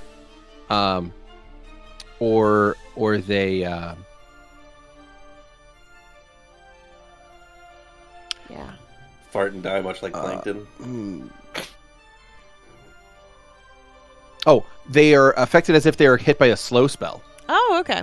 Yeah. Weird. So essentially, yeah. That's all interesting and stuff, but does it taste good? No. Yes. Not on its own. Okay. You at least need a hot dog. You need to, you need to, like, they're great at flavoring stuff, for sure. Xeno would eat it on its own. Freak. I will. Yeah. Louie will explain everything and just be like, "It's coming to the north. I'm backing up, okay? Valentino, be careful. And no ice or magic missiles or slashing it, but it can just choose to divide anyway, so it's fine. This is hell." Anything else from Louie? No, he just backs up. That's Alrighty. his turn. Dawn's up. Dawn is going to take out a bastard sword and move northwest of Xander The poison in a defensive. girl. In a, the what? He did explain the poison to everyone, so Yeah. okay. She takes up a position to defend Xander. That is her turn. And that takes us on to the Green Eater, the big cube of green ooze. And what it's going to do on its turn is it is going to slide to the northwest. And slide right back. Thank you. So the Green Eater is Take weird. it back now, y'all. Louis, as you see this creature, you may also make a knowledge engineering on it. In fact, any of you that have knowledge engineering, you can roll it on the Green Eater. and Nat see what you know 2030, about them. baby. Oh my Nat god. 20! All right. So you know quite a bit about these things. You've read about them in the big book of slimes. As you do. And as you do, of course. And the Green Eater is also rather unique in the ooze kingdom because it does not possess an attack like standard oozes or slimes. It does not have a slam attack. It does not smack you like most oozes. Its only form of attack is to simply run into you, just to move into where you are and to try to engulf you that way. That's all it can do to attack. And that is what it's going to do here. So it is going to simply move into your squares, in this case, Bastion and Valentino, and it is going to try and engulf you as an action. Yeah, I'll try to inform everyone literally as it's slamming into them. So, Oh. Valentino, you have an option. So this is similar to Trample, mechanically speaking. So you have an option. You can either get an attack of opportunity and hit this thing as it's engulfing you, or you can get a saving throw to try and mitigate the damage. I'll take the saving throw. Okay. So if you pass this, you do not get engulfed, and you simply move into an adjacent open square. Okay? Okay. So go ahead with a reflex save. That is that 20 for 29. Fuck yeah. Nat 20. That passes. All right. In that case, Valentino, you were able to jump into the square to your northwest. Flip out of the way of this thing. You could also move to the northeast. That's also an option. I like. Which would you like? You like there? Okay. Yeah. So you move to the northwest, and you are safe. Bastion is also going to get a reflex save. And he gets a 22. The number 22, not a 20 also. Just make sure that that makes sense. So he gets an adjusted 22, and he is going to move to the west and also not be engulfed. That is the Green Eater's turn, and that takes us on to Xander. Xander is going to move away from everything, and he is going to curse the mustard jelly. Wonderful. Okay. Go ahead with your curse. And I'm going to use one of the curses that is not mind affecting, because I don't think this thing has a mind to affect. That is fair. It is a DC 20 will save. Ooh. DC 20 will save. It will fail that save and be affected by suppression. Great. His eyes will turn black as he reaches out and makes a fist, and it now rolls disadvantage for everything. You got it. Yes, we'll maintain that. Okay. All right, so it will last for 1 round. Mhm. And there we go. Okay. That will take us on to Dame Ilara Volusia, who is going to, with her sword out, she is going to make a full attack against the Green Eater. And what she's going to do is roll a series of quick strikes. Her sword, by the way, is glowing with a silver light and energy. And as she slices it through the Green Eater, it is going to cut large swaths through the creature as she strikes true against this thing. Its AC is not great in the first place. But out of her swings, she will hit this thing a couple of times and do a fair amount of damage.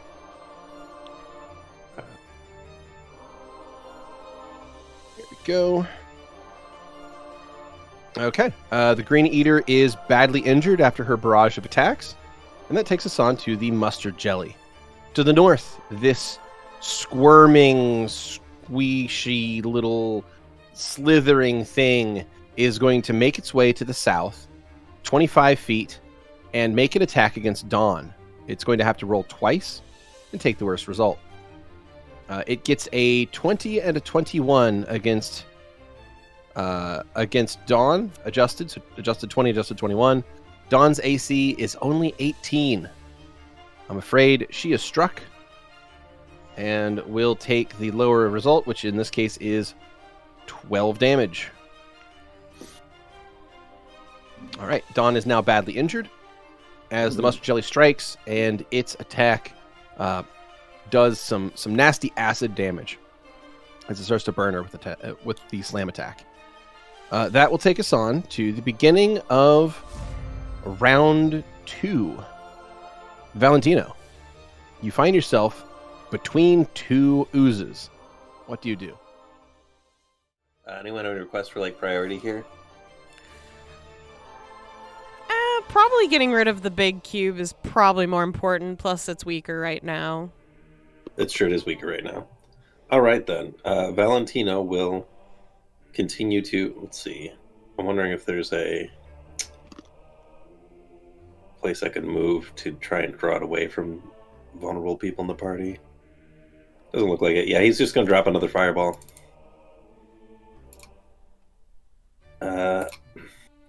On the other end of this room, I'm sorry. I didn't mean to cast that. Why is that open? What's up? Sorry, I clicked the wrong spell by mistake. No worries, no worries.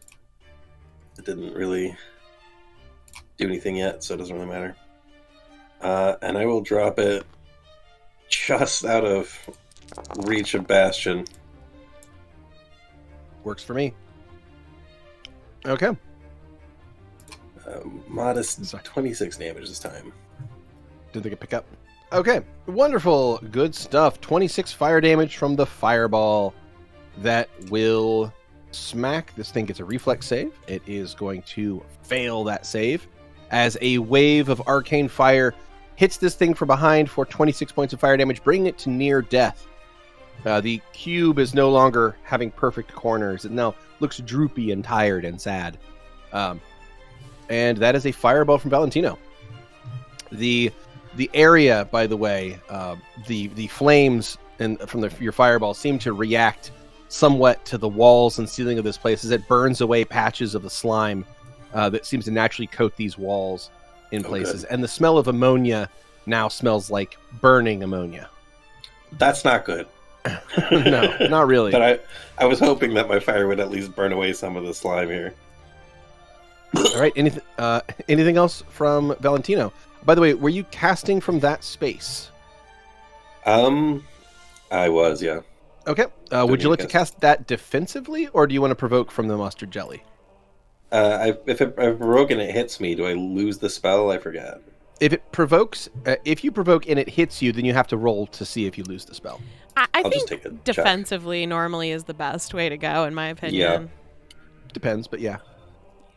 I think I'll go ahead with that. It's a caster level check. So yeah, you want to do a concentration check in your spells tab. Concentration. The DC for that is going to be 15 plus twice the spell level. Fireballs are level 3, so that's going to be DC 19. 21. 21. Great. You wanna hit that with a hero point? Yeah, I think I will. Okay. I'll drop the hero point in a second. Just take care of this. Oh my goodness. All right. Uh-oh. By 1. Damn. By Oofta. 1. All right. All right. Well, I guess the good news is I just rolled the test and see if you had provoked, the mustard jelly would have hit you. Okay. And the damage it would have done would have been also a DC 21 concentration check. So okay. it would have been the exact same either way. Yeah. All right. Save It was myself some fated not damage to at be. least. So I'm going to replace the damage here as you try to defensively cast the spell, but it fizzles while you cast. All right. You have a move Wet action slap left. out of my hand. You have a move Yeah, I action should've- or a 5-foot step or anything like that. Swift action. Anything of that will- nature. For now, I'm going to 5-foot step to the south. Just try and give myself some openings for next round. You got it. Alrighty. That will take us on to Bastiano. What he's going to do is drop his bow. He's going to draw his daggers. And he does not have quick draw as a feat, so he's had to use a move action for that. So he'll just stab one time with the dagger. He'll slash with his rapier. That's his primary weapon. And he's going to try and hit this thing with that. He will strike for with a 25 to hit, and he'll hit this thing for 5 points of piercing damage. So there you go. It is still badly injured, and that is all he's going to do on his turn. Louie, you are up, and you can see from where you're standing back there these two slime creatures attacking your party. And in all of your life, there have been moments where you have felt powerless, and this is one of those moments. I think you see your friends fighting for their lives, and you know there's not a lot you could do to help them. Stay back here or help. I shall not tell you what to do, Louie. But what do you need?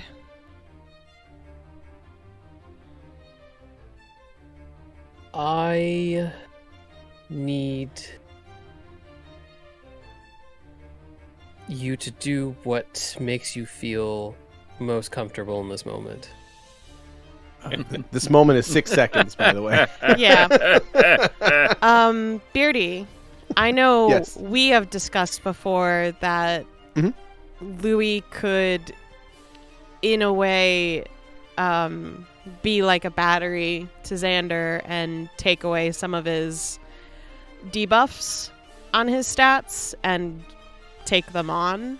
Are you comfortable with that right now? That's what you want to do. You can do it. Louie will run up to Xander. What direction is Xander facing? I should ask that. He is facing north towards the mustard jelly. Okay.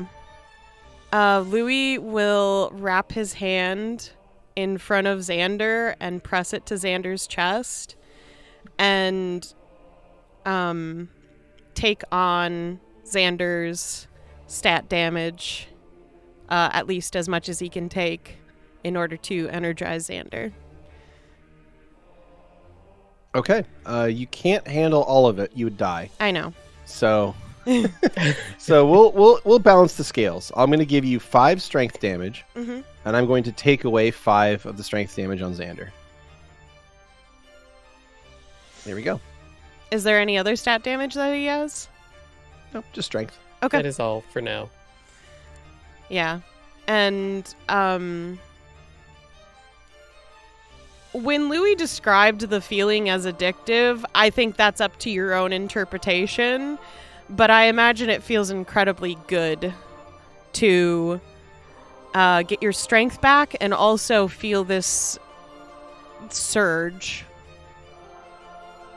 Yeah, what does it feel like, Beardy? You It's feel steroids injection. Yeah, you feel the life force of someone else willingly and freely flowing into you. It is, I would say, an ecstatic feeling. you feel stronger, you feel healthier, you feel more powerful. And while this is happening, you can visibly see Louie weakening as his life force is being redistributed into yourself. Which arm does Louis still have again? The left. He has his left arm. Is Xander's left arm like slightly more jacked than his right arm right now? No. He touched Xander's chest, and like his Yeah, I know. chest I'm just was. thinking like you only got the one arm to shrivel up, so then it. No, all of his muscles shrivel a little, but yeah, his chest was pressed to Xander's back, and his arm was pressed to Xander's chest. So, a lot of surging energy between those two spaces. I think Xander is just very still after that, just not reacting whatsoever. All right. Anything else from Louie? Nope, that's all he can do. All right. Dawn's up. Dawn technically had readied an action to swing, and I didn't do that, so I'm going to do that now. She had readied an action to swing this bastard sword at the mustard jelly, and that will go off. Just checking feats to see if she has I need to be aware of. No. All right. She swings, and that would have been a miss on the initial readied action. And now that's her turn, she's going to swing again and see if she can hit. And she will strike the second time there, rolling a minimum damage for 4 slashing. Yum. And because her weapon is not magical, it does no damage to the mustard jelly. Yay. What the hell? I warned you! We need to work on your listening skills. The Green Eater is up, and it is going to try and engulf people. God, fuck this! It slides to the west and tries to engulf 4 people at the same time. Valentino, Bastion, Louie, and Xander are all in the way of the engulfing attack. Mm-hmm. As mentioned before, you can either get an attack of opportunity for this, or you can try to jump out of the way. Jump in the line, rock your body in time.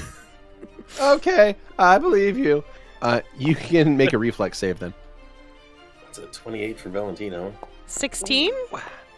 If that's not enough. 20. Okay, it is 16 is the DC. Oh, yay! So, Valentino, you pass.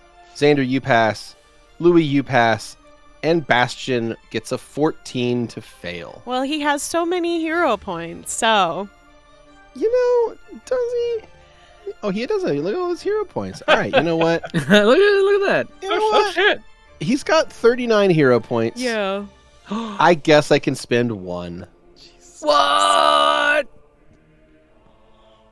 I suppose. If I'm being peer pressured. Peer suppose I pressure. will. Pressure. You're minus 3 people on this team right now who can fight. So yes, peer pressure. All right. So Valentino, you jump out of the way. Xander, you jump out of the way. Louie, you jump out of the way. And the Green Eater moves into the spaces that you would have occupied. That is its entire turn. It does not hit any of you because you all successfully jumped out of the way. Bastion's reroll, by the way, was a 26. And that is going to take us on to Xander. Xander, you are up as you just moved out of the way of this Green Eater as it tried to engulf you. What do you do? I am going to chant to continue to affect the mustard jelly. And I guess I'm gonna take a swing at this ooze in front of me. Let's take a swing. You got it. Arbiter's Edge. That's a nat 1. That's a nat 1. You wanna roll a fumble confirm, or do you wanna hero point that? Oh, I want to fumble. Bless you. Of course you do. All right. I'm afraid that will fumble. I would like to spend 2 hero points to make me re-roll that with disadvantage. I mean, you already fumbled. I don't know why you want to fumble even more. That's a double nat 1 fumble. Wow, Final folks. answer. That's cool. Shit. Okay. I'm sorry, what just happened? What just, Shane I don't- really I- wanted to I'm get just- hurt these- after I healed him. We're not seeing these rolls. I understand that you Oh, fumbled, sorry. confirmed the Here we go. fumble, and then went, Mhm. no, I want to fumble harder, and then you just did. You just got. That is Yeah. correct. That is what we call manifestation. I tell the dice what to do. So Xander decided to spend 2 hero points to get a worse die roll. You tell the dice what to do, and you told it to do that? Yeah. Yeah, double ones. That is going to be a melee fumble. Cool. So your melee fumble card is called, parry, dodge, spin, thrust. You end up trying to do your best to fight, but you end up only spinning yourself around and become dazed. So you will not be able to act next round. That is Xander's fumble. That takes us on to Dame Ilara Volusia. All right, she's going to 5-foot step to the south. This will put her... Louie, do you have any threatening melee weapon right now that you're holding? Any melee attack? No, Okay, then you are not being a flanking partner. I can't And be a because partner Xander right now. because Xander is dazed, he's also not a flanking partner. No. So Ilara Volusia is not flanking, so she will do her best to attack without a flanking buddy. She will hit on 2 of her 3 attacks, and that is going to be Doot and Doot. Okay. She's going to hit with 2 of her attacks. Total damage from both attacks is 26. And that will bring the Green Eater to near death, and that is her turn. Mustard Jelly. The Mustard Jelly is going to full attack at Dawn. And Dawn is going to be missed. It rolled a 16 adjusted and is not going to hit Dawn. And that will take us on to the beginning of round 3. Fantastic combat here, guys. Loving it. Sorry, Skrewy. Oh, he's sad he can't kill Whoa. steal us right now. I can't get my fix. Don, get out of there. I'm going to blow this whole area up. I'm going to okay. delay my What? turn until after her. All right. You delay till And after I'll Dawn. Point for Until her. Dawn point to over get out of towards the area. Stavik to You tell her got to go it. that way. Okay, you told her to go east. Bastion is up. Bastion is flanking the Green Eater with Dawn, so he is going to make a full attack, sneak attack, 2-weapon fighting. Oh, and you know what? You're right. He's not going to flank with Dawn. He's going to flank with you, Valentino. All right, 2-weapon fighting, sneak attack, and here we go. Attack 1 and 2. Attack 3 and 4. See if those counted. Yep, there we go. Okay, so he gets a 23 to hit, 4 to miss, 13 to miss, 7 to miss. So of his 4 attacks, he only lands his first one with his rapier. But because of because of sneak attack. Oh, I see. I check one or the other, not both. That's why that number was so high. 1 second, I do have to remove a little bit of damage from this. I'm surprised you can do sneak attack on these things. Oh, you're right. They're immune to precision Yeah. damage. What the hell am I thinking? Sorry, guys. I don't even know where I'm at right now. All right. You're just trying to help. It's okay. Okay. So he does not get precision damage. He hits for 8. It's still standing. Louie, you are up.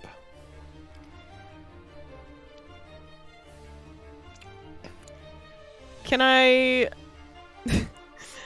take Xander and move 5-foot step down with him since he's dizzy? You can take him more than 5 feet. Yeah. I was about we'll to be suggest hit you if drag we. Xander's dopey ass out of there. Okay, we'll be hit though, right? No, the Green Eater has no attacks. Oh, cool. Yeah, so I'll just drag Xander out of here.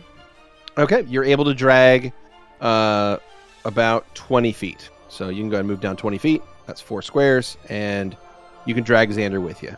Okay. There you go. That is going to take us on to Dawn. Dawn is going to make a withdrawal action and move away. Technically speaking, she would be attacked on the second movement there. So she does get 1 AOO at her. That is going to miss. And she will continue moving to the east. That is her turn. Valentino, you are up. All right, I'm going to use my acrobatics to try and circle around these guys without provoking an AOO. Okay. Yeah, I'll have to the defeat the roll CMD is of the mustard jelly. Is a 26 good enough? 26 be. is good enough. All right. It Then is I'm good gonna- enough. The mustard jelly will not get an attack. It also burned its AOO on Dawn anyway. Oh, yeah. So you move around to the eastern side of the Green Eater. Yes, and then I'm going to drop another... Oh, actually, hold on, I'm moving here. Just get as far away as you can. Yeah, I'm realizing I don't know if it could have attacked me. I probably should have just gone for that last time, but... Tease what it is. And then we're going to do another fireball. Alrighty. Would you say I can see this space back here? Yeah, you can absolutely see that space. For sure. Sweet. All right. So you throw a fireball back into the tunnel with the mustard jelly. Yes. To the extent is the distance you can see, it goes off right beside the mustard jelly, and this flash wave of fire and heat, and just a very quick flash of light engulfs the tunnel, completely covers the mustard jelly, and also hits about half of the Green Eater. They both get reflex saves. The Green Eater rolls a nat 1 and takes full damage and is immediately destroyed. It burns away, leaving nothing but boiling puddles of green sludge. The mustard jelly actually has spell resistance. Could you roll me a caster level check to pierce its SR? All right. Spell resistance, a 25. That will pierce. Okay. Nice. So you pierce its SR. It rolls. It does save on the reflex save, and will take half damage. But still, half damage is still damage. So it is. Who is this guy?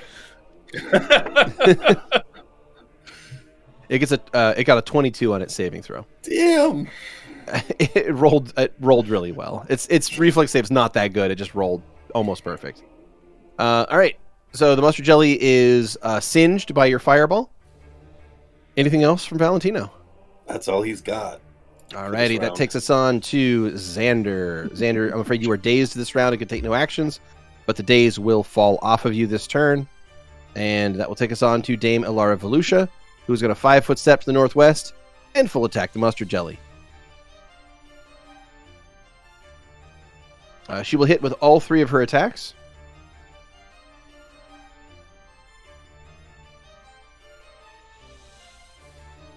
And we'll see if that does a great deal of damage or not.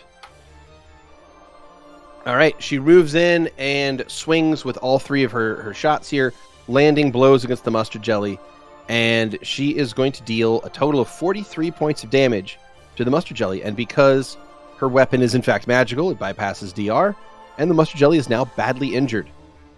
It is up immediately after her and is going to try and attack her with a slam attack. It is going to miss. And that takes us on to the beginning of round 4. Bastion's up.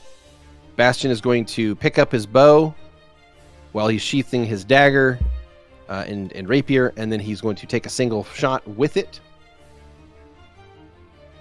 He is going to hit for 7 piercing damage, and his weapon is a +1 composite bow, so it does do magic damage. It pierces the SR or the DR, and he does 7 damage, ending his turn.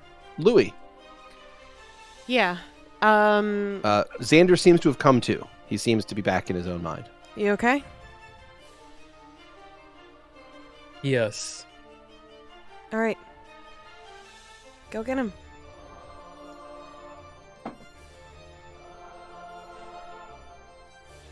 He just gently pats Xander's arm in support. All right. That's my turn. Dawn is up, and Dawn is going to look around, not really being able to see. She turns back. Valentino says, it's really dark over here, and I can't see anything with human eyes, so I don't know where I'm going. And that's her turn. Valentino, what do you do? Sigh aggravatedly. Yeah. I can't see in the dark anymore. What do you want from me? Do I just keep blasting this guy, or should I? You know what? It's time to drop a flaming sphere. So I'm going to do that. Alrighty. The much talked about flaming sphere. Okay. I'm going to drop it on the southeasternmost space of this mustard jelly. Okay. I'll add it to the map here. I'm guessing I need to make a caster level check for that then? That is correct. I believe it is susceptible to spell resistance. So not 20. You will pierce. It gets a reflex save. And the reflex saves for flaming spheres are all or nothing. So it's not half damage, it's no damage. But it will fail the save and take 3d6 fire damage. Nice. Beautiful. Go ahead and roll it. That is 9 fire damage.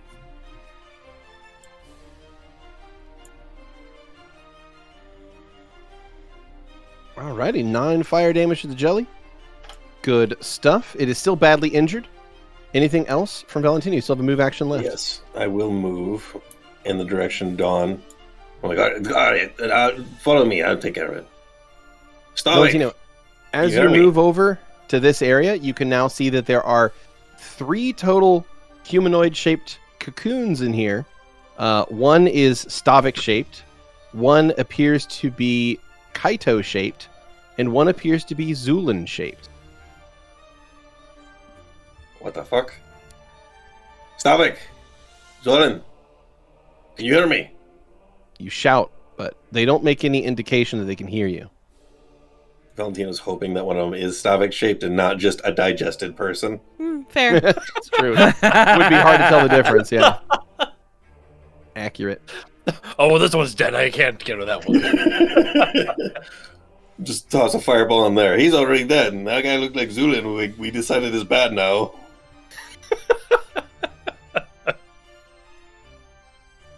So that'll be my turn. Alrighty. That is going to be Xander. You are up. Okay. Dame so Ilara since is this- fighting that jelly to your north. There's a flaming sphere on it now. What would you like to do? Since this is all happening at the same time, as Louie puts his hand on Xander's shoulder and tells him to go get him, Xander is going to clamp his hand on top of Louie's, and I would like to draw the strength damage out of Louie back into Xander. You're God damn it. spitting it back and forth. Just Mhm. being dirty over here. All right. Yeah, that's fine. I'll allow it. I Louie. want to hold the hurt and Two juice. batteries have a fight. Who wins? Yeah. The All right, lead you ass draw is your one. strength damage back from Louie. This And is I what will actually take happens my when you plug two extension cords movement. into each other. Mm-hmm.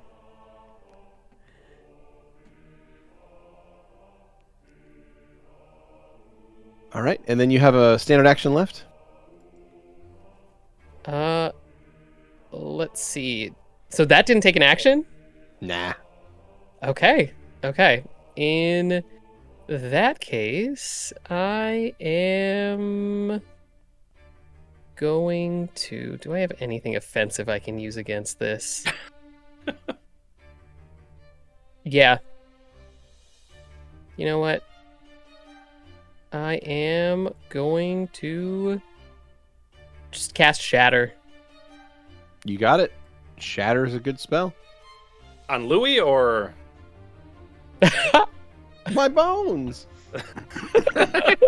No, My not on Louie. osteoporosis! I'll come back. Let's see. That would be for Stavik. He would be the crystalline creature. Stavik would be a crystalline creature. So, just to make sure, the shatter I don't think is going to be susceptible to an ooze. Okay. Since they're not a crystalline creature and they're not an object. looking to Could- shatter the mustard seeds inside of it. Ah. Could I Shatter shatter mustard nut. the portion of the wall next to it and drop stuff on it? Yeah. You could also potentially shatter its will to live. I'm feeling it. You know? It's affecting me Excellent. already. Ooh. Yeah. Excellent, excellent. Mood. Me too. Mustard jelly. Me too. What All right. Xander will do then is, instead of that, he will just take another 20 foot so that he is more central to everybody in case he needs to channel to heal people. Okay. All right, so you use Shatter on the ceiling above the mustard jelly. You're going to break apart some of the solidified ooze up there, which is going to cause some of that to collapse down onto the mustard jelly. Go ahead and roll me, we'll say 2d4. 2d4. 4. All right. 4 bludgeoning damage. However, it is not magical bludgeoning damage, so it is not going to sadly do anything to this thing, since But it does doesn't it look DR magic. Oh, it looks very cool. Looks very cool. It's really you drop a bunch. satisfying gloop noise too. Yeah, it does. It makes very satisfying bloop bloop. It's like a nice ASMR video with like cool water sounds. However, yeah, sadly, no damage to be said about that. That's going to take us on to Dame Volusia, who is going to continue attacking with all 3 of her attacks. ASMR slimes digest your friends for 6 hours.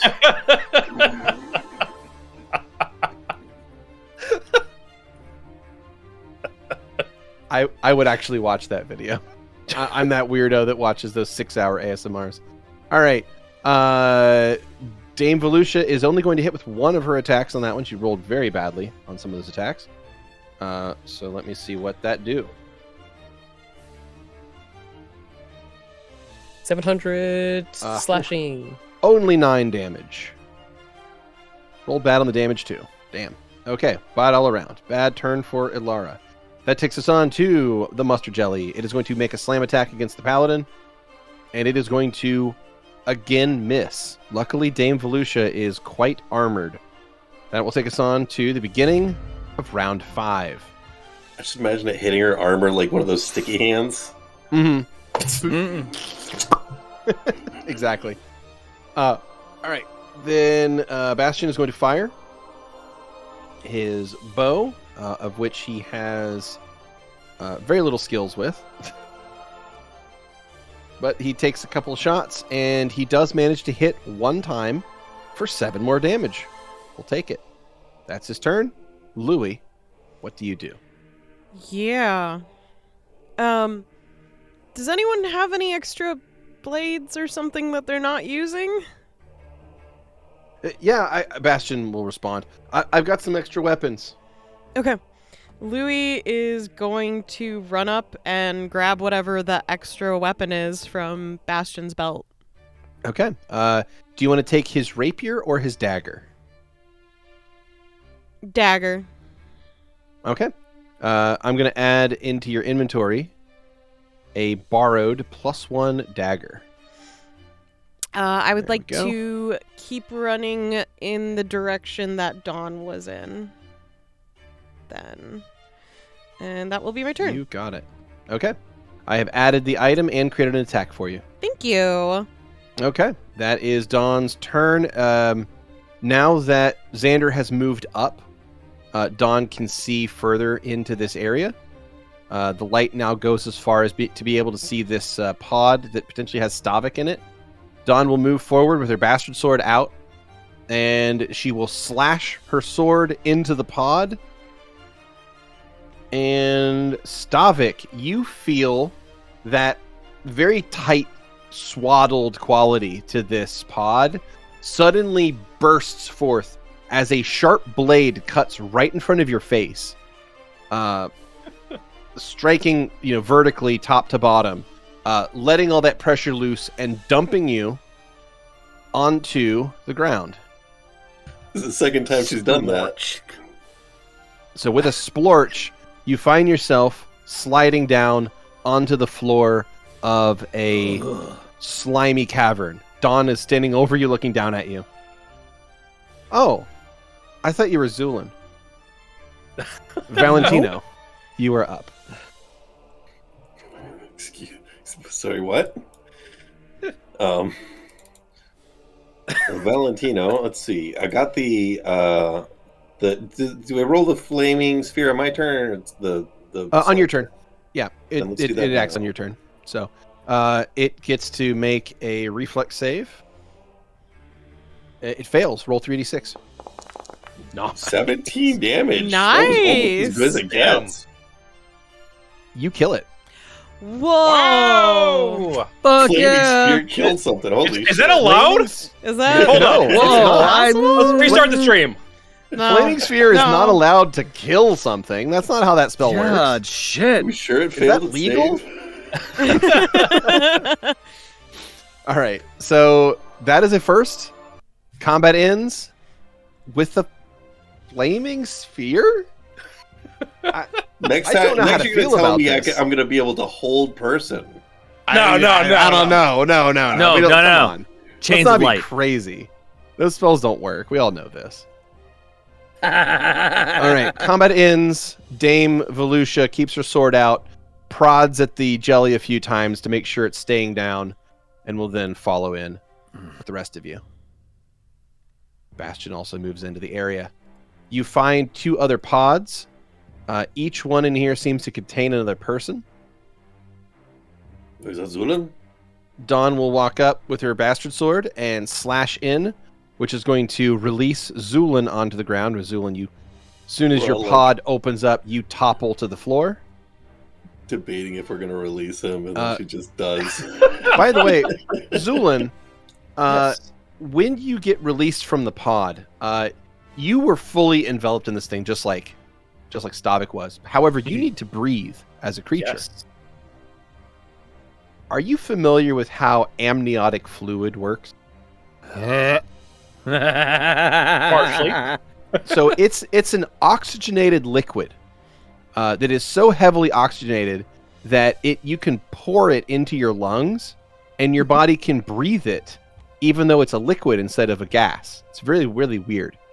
What you can actually create we use these in like deep diving situations where you can actually flood a person's lungs with with a similar substance, it's like hyperoxygenated liquid. And the cool thing about that is because liquid doesn't change pressure when you move like into extreme pressure areas. It's actually a really great way to like pressurize a person for moving up and down in like verticality in the deep ocean. Anyway, basically your lungs have been flooded with a hyperoxygenated fluid that you're able to breathe. But now that the pod is open, you find yourself vomiting out, like your body is like pushing all of this out of yourself. Yeah, you just hear So you just there's just yeah. gurgling into my mask. yeah, like the mask has like squirting liquid out of like the little holes in the front of the mask. It's a whole thing. Just lifts it up and It is a fountain of this strange fluid. what I have to know, and I loathe to even ask this, is as he's fucking heaving and shit, is Zu'lin collecting samples?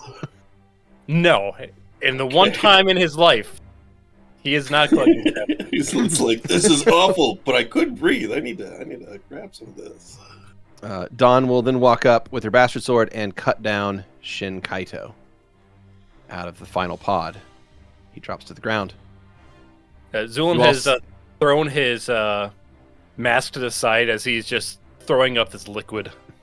All right. What the hell So happened? We we were tracking a small slime of sorts. It seemed to have some kind of mimicry ability, and as soon as I had gone to capture it, the room went black. Well, this is why we said after. We take care of this after the stuff in the city. Oh, to be fair, I've never encountered such a highly voracious cave filled with these slimes. Typically, they're much slower.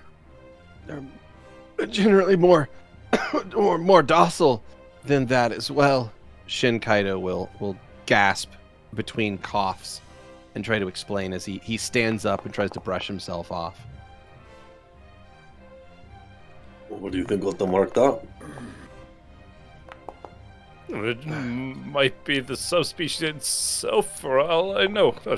Mr. Kaito, do you have any further information? I'm not sure. There seems to be a subspecies of OOZE in here that is surprisingly good at mimicry.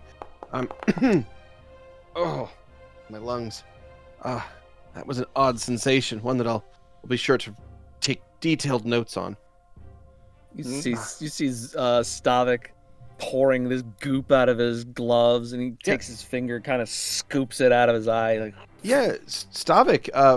Luckily, you aren't choking on it because you don't have to breathe. So, it's mostly for you just a chore to clean yourself.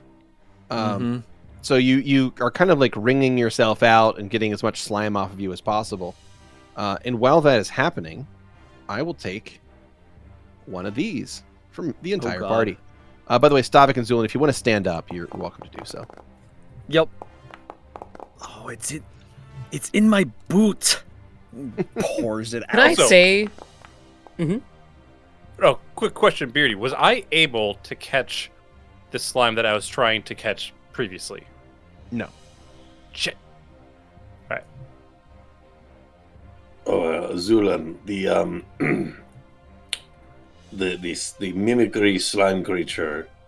It looked like it destroyed your cart. Can I actually roll a sense motive?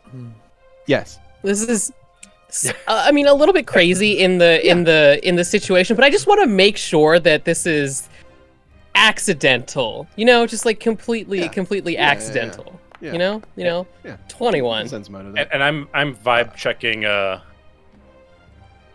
Valentino. Good, because I really wanted to roll bluff. I nat 1'd on my sense motive. Louie Those are doesn't some care. He's in rough pure rolls. rage. It doesn't matter. It's a 32 you gotta beat. So I did roll Mhm. a 2, which came out to a 3, which if I put those like together, that's kind of 32. Oh. Mhm. It's 23, which you reverse that, it's 32. So I think you won. Okay, cool. That's how that works. Right? So- Quite troubling. How did it manage to do damage? Is my experiment all right? Didn't have time to check on it. It looked like it started some sort of chain reaction with the chemicals in there. It was quite troubling. There's quite a lot of data to be lost. If that was the case, I do appreciate you releasing me from such. Louie, Yeah. you notice something. His head While you jolts to whatever direction. guys are kind of putting yourselves back together and figuring out what to do next and making sure everyone's alive. By the way, to Stavik and Zu'lin, did you guys want to stand up? Yes. Well, I'm getting. I'm on the ground. I had to get my off my boot. Pour Okay, the stuff out of my Stavik boots. Stavik is prone then. Okay. Just sitting. Yeah. All right, Zu'lin, you stand up. Stavik, you're still on the ground. While everyone else is talking to each other, only Louie is going to notice something, and that is off into the northwest. You see a strange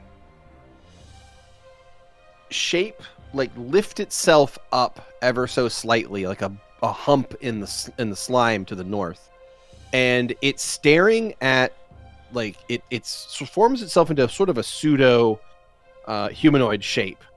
And it's looking in your general direction.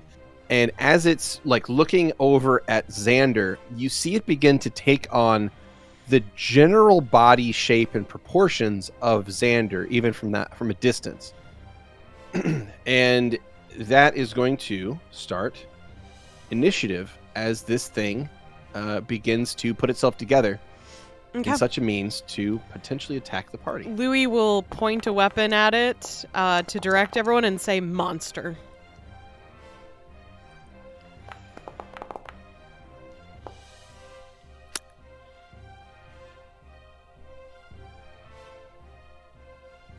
I see nothing. Is there light over there? Nope. Not from your angle. Okay, so it is going to lift itself up, and it is going to begin moving into the space. It runs 30 feet to the south as it becomes suddenly mobile, like it grows legs and begins moving on them. And as it gets closer to Xander, it begins taking on more and more of Xander's features. And as a standard action, it is going to try a slam attack against the yeah, it's going to, there we go. Okay. It is going to try to make a slam attack. That shot is, however, going to miss. And that will take us on to Stavik. Stavik, you are up. You are currently prone, but it appears that you are not done with the slimes in this place. Okay. So stand up is a move action, correct? Correct. Then we will. Can I try an acrobatic roll and try to get to this thing to attack it? That's a very long roll. Okay. Just imagine. You chose to be prone. Let me just say this. Yes, I did. I did. So I want you to visualize 20 feet. Okay. And then I want to imagine, and I want you to imagine lying down and then trying to throw yourself in an acrobatic way to roll and flip 20 feet and still be able to in 6 seconds. slash something. I'm envisioning it. It's like a speed run. You clip into the environment and then you like fling yourself over. You sort of like you get like Valentino a physics, doing it. Like Valentino did it. He'd do like the Sonic the Hedgehog spin on the ground for Right. a few times. Then yeah. Yeah, I'm afraid that is going to be a little bit of a difficult ask. You can try it. I don't know if your acrobatics is up to the task. At a -3, no. Yeah, I mean, Yeah, I don't even know why you said the word acrobatics without taking personal know. damage. I just imagine like you roll it and we just hear your back snap. That's all. It's like, poor Yorick. I knew him well. I'm back. He makes one somersault on the ground and like, The xylophone noise. Put me back in the goo. And that's the end of Stavik. I'm sorry, Dame Allura, or Valora. He beat him. He beat you to himself. I beat my. he beat himself. I mean, All right. Well, Stavik, you have a turn. So Yes. Sorry. what would you like to do? I will stand up and I can't attack. I can't. I could double move. Well, yeah. I mean, you can draw a weapon as a move action, as part of a move action. So as you're standing up, you could draw your bow, I guess. Oh, okay. That's a possibility. Or you could draw your sword and then throw it. And that's also possible. Can I? or you can hit it next turn. But can I use a Oh my god. I don't know if I would know if they are immune to piercing damage or not. You are not sure. These are a type of slime that you're not familiar with. Can I roll a dungeoneering? Technically, no, because no one's familiar with these yet. Cool. I'm This down is to an climb. undiscovered species of slime. So Also, real don't quick play. question. Sorry. Was Shane's sense motive? Yeah, was there anything resolved? with that? Oh, the sense motive that Xander rolled was 21. a 21. And that was for. Valentino's bluff of This- 32. No, it This was wasn't. not No, for that was against Valentino. Zu'lin. This Oh, was I'm against Zu'lin / Shin, just to make sure that there was nothing untoward Nefarious. about their. Yeah, exactly. Okay. About this. In Delving. that case, you do not believe they're trying to hide anything from you. Okay. They did not seem like they were hiding information. I'm not going to say they seem trustworthy, but at least Wait, they were. what? Trust! He's literally a doctor. The beak of trust. What do you think No. he keeps in that beak? Okay. It's full of trust. Amniotic fluid. You cannot store both amniotic fluid and trust in the beak. They True, do they don't not. stack. They What are do you not think it's made out compatible. of? If Yeah, you they don't fill your stack. lungs up with trust. That's true. I had to replace it into my lungs. Yeah, you had to displace the trust with the amniotic fluid. Yeah. But in any case, Yes. I will pull the composite longbow, and shoot a shot at this thing. Go for it. Shoot your shot. I mean, Here in combat? different strokes for Out of different ammunition. folks. Oh, we're sliming it. Wow. I am just shitting the bed on rolls tonight. Sorry, folks. That's a 2. You rolled 2 for a 15. That is not going to hit the Doppeldrek. Do you want to get back sorry. to the pod? You need to cook a little longer. I'm not done baking yet. Oh, well. Alrighty, I that tried. takes us on to another Doppeldrek. From the passage to the southeast. Oh, fuck this. Another one of these creatures is going to move into the area. This one is quickly taking on the shape of Zu'lin. It moves in to make a single slam attack, and it is going to miss. That takes us on to Shin Kaito, who is going to draw his father's sword and tries to take a 5-foot step to the southeast and slash with it. Get it, rich boy. He misses Yep. quite badly because, he Fucking never really nerd. spent a lot of studies on the blade. So, while you guys were studying the blade, he was reading fan fiction. All right. Oh. Okay. However the meme goes. Yeah. Uh-oh. Yeah. All right. As this is up, another Doppeldrek shows up. This one lurches forward, taking on the frame of Bastion as it moves, even to the point of getting the same color hair coming off the top of its head. It makes a slam attack at Bastion. It is going to hit. Bastion struck for 8 points of bludgeoning damage, and as the creature hits him, it's going to take on even more of his appearance after touching him, to the point where now it's going to even look similar, mostly, to Bastion. You can still tell it apart, but it looks much more human now than it did before. Louie, you are up. Yeah. I would like to move in to flank with Bastion with this Okay. dagger. That will provoke an AOO from the Doppeldrek. Is that okay? Okay, I'll be one step behind then. Okay. In that case, go ahead and make your attack. Yeah.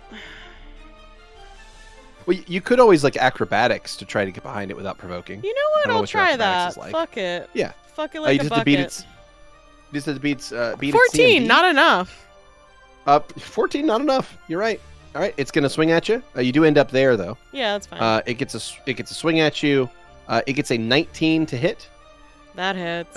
And it's going to do 11 damage. Now, interesting thing, it after hitting you is going to take on some of your appearance. It suddenly gets the same facial scars on it that you have. It gets the same purple lock in its hair that you have, and it looks almost eerily like a cross between you and Bastion. Oh my god, it happened, guys. Yeah! Yay! Hey, slime people, can you stop fighting us? We want to use a baby generator. I wanted to see what it would look This like is- if we I wanna- had we a wanna- baby. We want to see all the combinations now. This is bro, we this love What it. does Zu'lin and Stavik's kid look like? Oh, it's just a skeleton. This is the Yowie generator. It is. All right, so Louie, you make a stab attack. Go ahead and roll it. I did. It I didn't failed. see it. Oh. I didn't see it. Okay. Oh, that's a nat 20. Hey! Yay! With a 19 Critical hit. confirmation? Critical hit. Oh, okay. 7 damage. And interesting thing, as I mentioned before, oozes are kind of this is an unknown species. Typically, oozes are immune to critical hits. However, as these oozes take on more humanoid traits, they become susceptible to critical hits. Yeah, Louis aims for the kidney. You aim for the kidney like you have See what been you did shown there. so many times, and you successfully stab the kidney. That Is is it a Louie's or is it Bastion's kidney? Yes. left or right. You tell me. Since he's stabbing with his left, he'd probably go for the right kidney. Right kidney? That's going to be Bastion's kidney. Perfect. We love Oh, damn. I wanted to aim for my own. Okay. Oh, then you can aim for the left one. That's Oh, fine. yeah. No. You I can want to tell. hurt myself. Okay. So you stab the creature in the left kidney. It's like, oh, my Louie kidney. The target is stunned for 1 round, in addition to damage. So this was a normal damage crit, so you strike for 3 points, Okay. but the target is stunned. Cool. So they can take no action next round, and they take some penalties. Looks like Louie's releasing some rage a little bit. I mean, you took Bastion's knife. That thing knows where to find kidneys on its own. The thing is that's extra strange about this is it lets out a gasp of pain when you stab it, and it sounds like a mix between your and Bastion's voice. Dawn. Rui moaning ASMR. Stop. Yeah. No. Again, I'd watch that for 6 hours. Fuck you. I like ASMR. I'm sorry. Next turn, Louie's going to run over the one fighting Xander and be like, all right, this one now. Let's find out. All right. Dawn is going to not be able to reach the Doppeldrack by Xander in one standard action, but will be able to reach or in a 5-foot step rather, but will be able to reach the one that Bastion and Louie are fighting. So she's going to 5-foot step to the southwest and make a full attack with her two-handed bastard sword. Trying to strike at this thing. She will get a 14 to miss and a 17 to hit. And do 12 damage. All right. That takes us on to another Doppeldrack. This one comes into the room and is already taking on the appearance of Stavik, looking more skeletal. Xander. Oh, this is going to be great for the dame, though. Yeah. What is the roll for a concentration check for defensively casting a first level spell? It is 17. Oh, The 17? formula is 15 plus double the spell level. I thought so. I Yep. will defensively cast. It's 29. Okay. Sanctuary You will on succeed. myself You cast Sanctuary.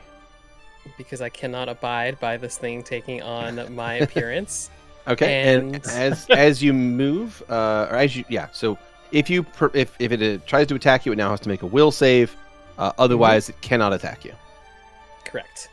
Okay. And he will move into line in case Dame Alara wants a flanking buddy. You got it. That will take us on then to Zu'lin. Zu'lin, you are up. You have a Doppeldrack trying to get at you from the southeast. What do Very you true. So Zu'lin is going to reach into his bomb bag, and he pulls Okay. out a bottle. There is nothing in it, and he is going to press it in, and I'm going to try to get samples from this thing. All right. That's going to provoke an AOO. Is that okay? Yes. Alrighty. It swings at you. You are struck for 10 points of bludgeoning damage. And it is going to take on more of your appearance, even growing a beak-like protrusion on the front of its head to mock your mask, or to parody it almost slightly. So, your bottle, however, the one you're holding, make a touch attack. Make a melee attack. Okay. The fucking roller coaster of, oh, Zu'lin's our enemy for real now. Oh no, Zu'lin's back on our side. No, he is still kind of our enemy. Nat 20! Zu'lin, Nat 20. You sink this bottle into the jellified flesh of this creature, and it fills up the bottle, and you pull it back out and stopper it, and you now have a bottle of Doppeldrack protoplasm. Yes! So if you want to add that into your inventory, feel free to do so. Doppeldrack protoplasm. You got it. Thank This you. thing managed It to is- successfully capture you, impersonate you, and tear our party in half, and you're like, yes, I got a little bit for myself. You can immediately tell that it has extreme biomimetic properties. Ooh. So that's fun. All right. Anything else from Zu'lin? It's got wings. With that, Zu'lin will stay put. And if he Sounds moves, good. Shin Okay. Kaito will get fucked up. Okay. Dame Lara is going to 5-foot step to the northeast to get into a flanking position with Xander. Xander, I'm assuming you are still wielding Arbiter's Edge and are therefore flanking. That is correct. Then in that case, she is going to make a full attack with her holy sword. And we shall see what happens. Oh, rough rolls. She is only going to hit with one attack. And that is going to do... Girl, she got flanking on? Yeah, she rolled real bad. Girl, you're supposed She to be rolled better. sub 10. She rolled sub 10 on everything. She's feeling a little bit sad because Stavik and Zu'lin came out of this axe and she wasn't able to kill She them didn't get- first. Yeah, Still a no, chance to I kill feel them. that too, Dawn. I'll remember this. You know that little butterfly thing on the top? I also had that. But it's a What- moth. Yeah. Ouch. Dame Lara strikes the Doppeldrake once for 11 damage, and that is her turn. Bastion is up. Bastion is flanking with Louie, with a stunned Doppeldrake, and I believe he's holding a bow currently. So he's going to drop the bow, draw the rapier, and he's going to make a single sneak attack. There we go. Single sneak with Louie with a flank. So that is going to be a 26 to hit, and with the precision damage, we'll do 20 damage to the Doppeldrake, injuring Sexy. the creature. It is still injured now, but yeah, he can't 2-weapon fight because his off weapon is in Louie's hands. So that's going to take us on He to said Valentino. he had extra weapons. He does. He had an extra dagger. Ugh. Stavik, can you hold the one off that's coming towards you, or do you want help with it? I got it. All right, Valentino's going to 5-foot step over towards this stunned one and try to get as much Okay. damage in while I can. You got it. Its AC is severely penalized because of the stun effect. And I believe I automatically get a crit or a sneak attack if I hit because it's stunned, correct? That is correct. Because it's stunned, all of your attacks are sneak attacks. Sweet, sweet, sweet. So you may activate your precision damage. And also because it normally would be immune to sneak attacks because it's an ooze, but because it's taken on humanoid features and anatomy, it is susceptible to sneak. All right. Beautiful. Go right for the jugular question mark. You got it. That is a 28 threat, 26 confirmed critical hit for 18 points of piercing damage. Beautiful. I will pull you a crit card. Nice. One piercing critical. Leg Decapitation. wound. Damn it. Double damage and target's land speed is halved. Okay.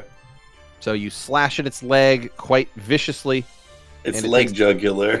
Its leg. So it's it's. I guess I should have waited to declare where I'm yeah, until the stabbing crit so I card drew the card. clarifies that. Go for the The Achilles femoral tendon. artery, right? That's what it's Yeah, called. that would probably make more sense. Yeah. So you Just go through both legs. Yeah. So you Like a shish slash kebab. its legs really nastily, do 18 damage, and it is still standing, but now badly injured. Go on, go Anything down. else for Val? That's all I got. Alrighty, that'll take us on then to the final Doppeldrake on the initiative order. What do you, what do It you is mean? going to move in. No, there's 3 of them. There. It Oh. takes it takes on the general appearance of Shin Kaito and makes a single attack, striking the man for 7 points of damage and taking on even more of his appearance in the process. You know, maybe it'll get weaker because of that.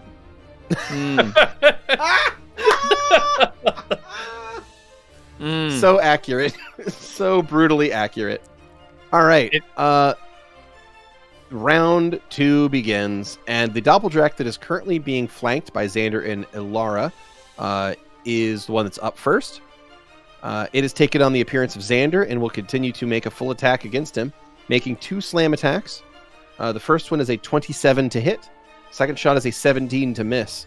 The hit will do 10 points of damage. Doesn't it need We'll to... save first, though. Yeah, it needs to roll a save. Oh, shit! You are correct. How many temp HP did you have? None. You did. You I did didn't have some. any. You I did don't have see any some. on my sheet. Well, it's not there now. I just need to. That's fine. I'll just heal you for 10. Zero. They're not going to give it to you. That's fine. I'll just heal you for 10. You'll be better off that way anyway. Okay, so we'll just turn your temp HP into proper HP. My brother and Owen, you cast the Sanctuary spell. All right. So it's going to make a will save. That was Try. thematic. I want it to fail so that it turns to Xander so that he doesn't get what he wants, okay? It rolls a nat 1. It tries to attack you, but it can't harm you. It's just lost in your eyes, Xander. I know that feeling. Stavik, you are up. Drop my bow, draw my sword, and attack. You got it. So the move action is drawing your sword. You have a standard action to attack with. Go ahead and make a single attack on that Doppeldrack. Okay, cool. If I had done if I draw my sword and don't move it doesn't matter. I'm just doing a 5-foot step. Yep. Never mind. Yeah, the move action is the drawing of the weapon. You still only have one thing. That's correct. Unless you have the quick draw feat, which allows you to draw weapons as like a swift action, or think it's swift. It might be free. Either way, unless you have quick draw, it's going to be a move action. We're gonna try a power attack just for giggles. Okay. A quick draw is free, just in case. Curious. All right. Cool. I'm hero pointing. I'm so furious at the dice tonight. Did you even want to hear the result first? I'm pretty sure 17 hits. Right? 17? 16 hit what's before. the result? Do you want to hero point it? I would does it hit is the question. Do you want to hero point it? Oh, you already fucked yourself over. It doesn't matter. Yep, I've already said I want to hero point it, so I'm gonna hero point it. Just no rollers, dude. That would be so. Dude, that'd be so funny sad. if we bait you into rolling a nat 1 on me. That would be amazing. Go for it. Nat 1. Nat 1. Why? Just kidding. Why are you Nat 20. Nat 20. Let's go. Critical hit. Double 20s. Let's see it. 15. Oh my god, I literally said 2. That's crazy. I'm really good at this.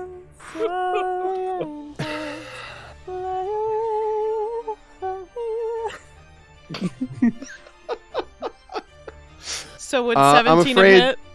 I'm afraid that's going to miss, Stavik. I would rather not say. Yep. I'll just say that a 15 misses. That's all I'll say.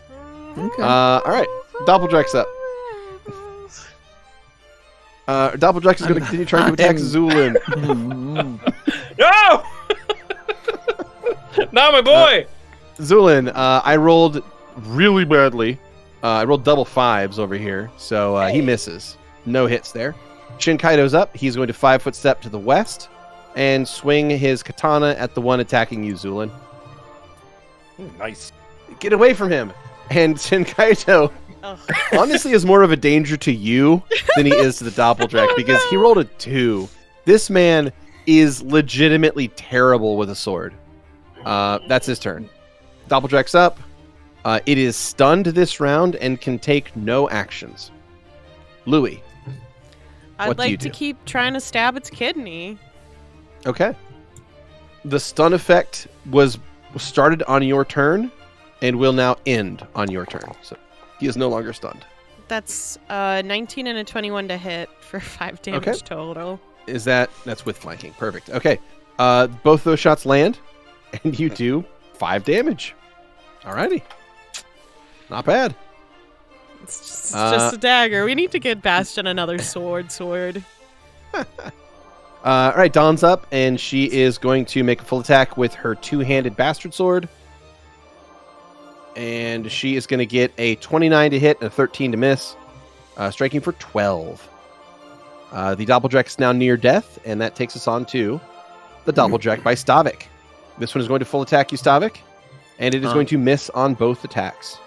Woo! There you go. Xander, you are up and flanking with Dame Ilara. Xander reaches forward and cups the cheek of other Xander and It stares looks at into its you. eyes. It stares back. So just like, I get it now. And It blinks let's give at his you turn. with you. It blinks at you with your own eyes, looking back at you. It's the weirdest thing. Like looking into a slightly wet mirror. Very weird. Xander's gonna hold his hand there and hold its gaze, just stare into its eyes, and that's gonna be his turn. You got it. Zuzu. Alrighty. Zu'lin is going to take a step behind Shinkaito, Okay. and he is going to unleash a volley of bottles, blowing up the Shin Doppeldruck. You got it. Go ahead and roll me some fast bombs. Right. There we go. It's not rapid shot, right? That one. No, it's not rapid shot. So fast bombs allows you to make. I That's think I'd be able to do unfortunate. 2. Yeah, with your current BAB, you get 2. The second I'd one's at a like -5. I would like to re-roll the first one. You got it. You can use a hero point to reroll the first one. A villain point.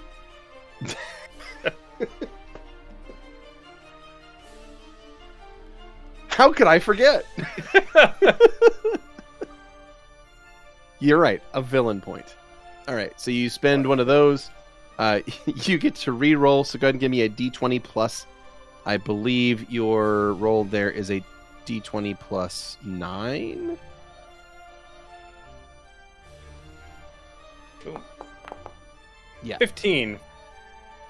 Plus Okay. 8. 15 touch will hit. So that will land, and then your second shot is going to be D20 plus 4, because it's -5. It's an iterative attack, basically. So D20 plus 4, you rolled a 5, which is going to be a 9, and a 9 is not going to hit touch, so it's going to scatter. So go ahead and roll me 1d8 on the scatter die, and we'll which see one? what... What's that? For which one? Your second bomb. This could be really useful and could scatter where it hits both of them, or it could be I thought- really funny and scatter to all of you. So the first shot will resolve first. That is going to be 22 points of fire damage. Crunch. And then your second shot, go ahead and give me a D8, and we'll see where that scatters to, and if the splash That's an 8. hits. All right. That's going to go to the southeast, and we'll hit the Nice. same Doppeldreck with a splash damage, so it gets a reflex save, which it is going to fail, and take 10 points of damage. Nice. There we go. So 20. So the first shot hit for 22. Second shot hit for 10. Anything else from Zu'lin? Nope, I believe that is my full action. You got it. All right. Damilar Evolutia is up and will full attack the Doppeldreck. 3 attacks. She rolled a 4, a 1, and a 5. She I don't apparently know. really likes Xander. I don't know. Apparently, she doesn't want to like hurt this thing. I guess. So I need to Xander's over here reroll. caressing Xander's face, and she's like, "Which one do I shoot?"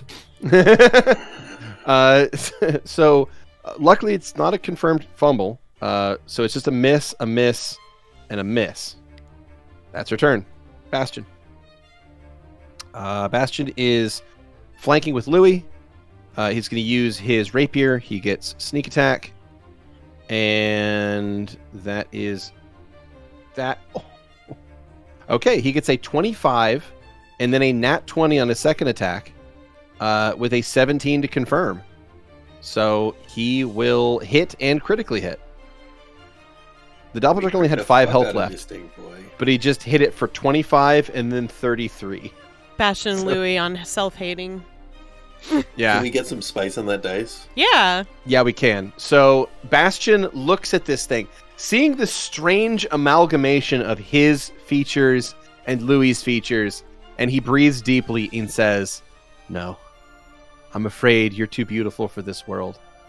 And he will lean forward, stabbing this thing in the heart and sliding the rapier up, splitting its head in half. Which one half will switch more to a Louie look and one half will switch more to a Bastion look. And then the entire thing will lose cohesion and slop to the ground. When it slaps to the Into- ground, you see Louie on the other side looking disappointed. Yeah. Imagine it splits and it unfocuses and focuses in, and it's just what? This is The like, face of Louie.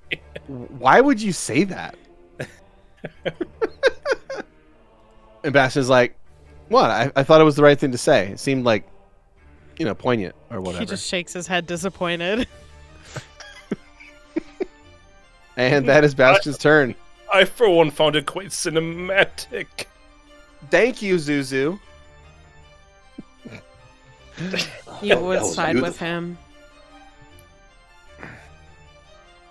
Valentino is gonna head over next to Zu'lin so we can get a better look at this room over here. Okay. And in fact, let's go.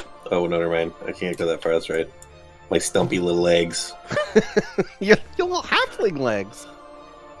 Um, The spot below you is active, is movable. That's that's standable. yes, but I will provoke if I cast a spell from there. Oh, gotcha. Yeah. Otherwise, I would. And for a cast, I will. I'm gonna drop a giant gout of flame down this hall, right in front of Shin's face. Like, don't worry, I'm going to control this. Of excellent control of my missions. Oh my god. All right. I mean, that's true. You lob a fireball down the hallway. It explodes in a shockwave of power and heat. As the two doppeldraks are engulfed in the edge of the explosion, each of them getting a reflex save. Each of them failing their reflex saves. They both take 25 points of fire damage. Crunch, crunch. The one on the right side is now near death, and the one directly south of Shin Kaito is now injured. By the way, Anything else? friend, On your is there a reason why you're here? I thought that you had wanted to just stay in town. Oh, you're in danger. No, that's quite kind, I suppose. Well, to seek sense about these sorts of things. You're quite fast on your feet, then. I know. Thank you. Your danger. Louie exchanged a look with Xander at that moment. And then Xander goes back to staring longingly into his doppelganger's eyes. Yeah, now I get to Kissed. see this and just be like, what the fuck is happening with everyone today? Well, you're the last person who can judge him. Oh? That's fair. I stabbed myself, okay, like a perfectly logical person. All right. This doppeldrake is going to move forward and continue trying to snipe at Shin Kaito to steal his look. It is going to What a hit him wannabe. once for 11 damage, and Shin Kaito is going to collapse to the ground. Oh no, Pussy. my boy! Someone double tap him, quick. That is the Doppeldrake's turn. Round 3 begins. The Doppeldrake is standing here next to Xander. It is going to turn and try and strike at Ilara Velusha. It is going to miss on both attacks. Stavik. Finally. Let's see if we can hit this guy. Yes, you are now in melee, and you are carrying your sword in hand. Full What attack. do you do with it? Full attack. 19 and a 21. Oh, that's the dagger. Sorry about that. Need to scroll down. Alrighty. Swear to God. That is a 20 hey. and a 29-29. Very nice. So the 20 is going to hit, and the 29-29 is also going to crit. However, Yay! this one has not taken on enough of your look to be susceptible to critical hits yet. I'm afraid it has to hit you more than it already has to do so. It has not hit you yet, so it just has superficial looks of you. It is still mostly a Gotcha. slime, however. But your shots are still going to hit it and hurt it, so it is going to take 9 damage on the first shot and 9 damage on the second shot. Low damage. It appears beauty is only slime deep. Oh. Oh. Hey, no. hey, Valentino. Valentino, Yeah. take 2 hero points for that. Okay, I won't say no to that. Wow, back in the day we would have gotten so damaged for that. I was thinking the same thing. When you said take, I was like, this is either hero It's points like, alright, or I'm ready. damage. All right, Stavik. That is your standard action, full action, Sure is. actually. Do you want a 5-foot step, or are you good there? I'm gonna stay right here because if I 5-foot step, I'm gonna potentially give flanking to those slimes. So no, thank you. Okay. The Doppeldrack to the south here is the one tuned to Zu'lin. It's going to slide to the northwest and continue attacking Zu'lin, trying to steal his look. Zu'lin, I'm afraid that is going to be 2 hits, a 28 and a 22. You are struck for 8 damage, followed by 8 damage. And Alrighty. this thing now looks like you. So what I'm going to do is I'm going to change its name here.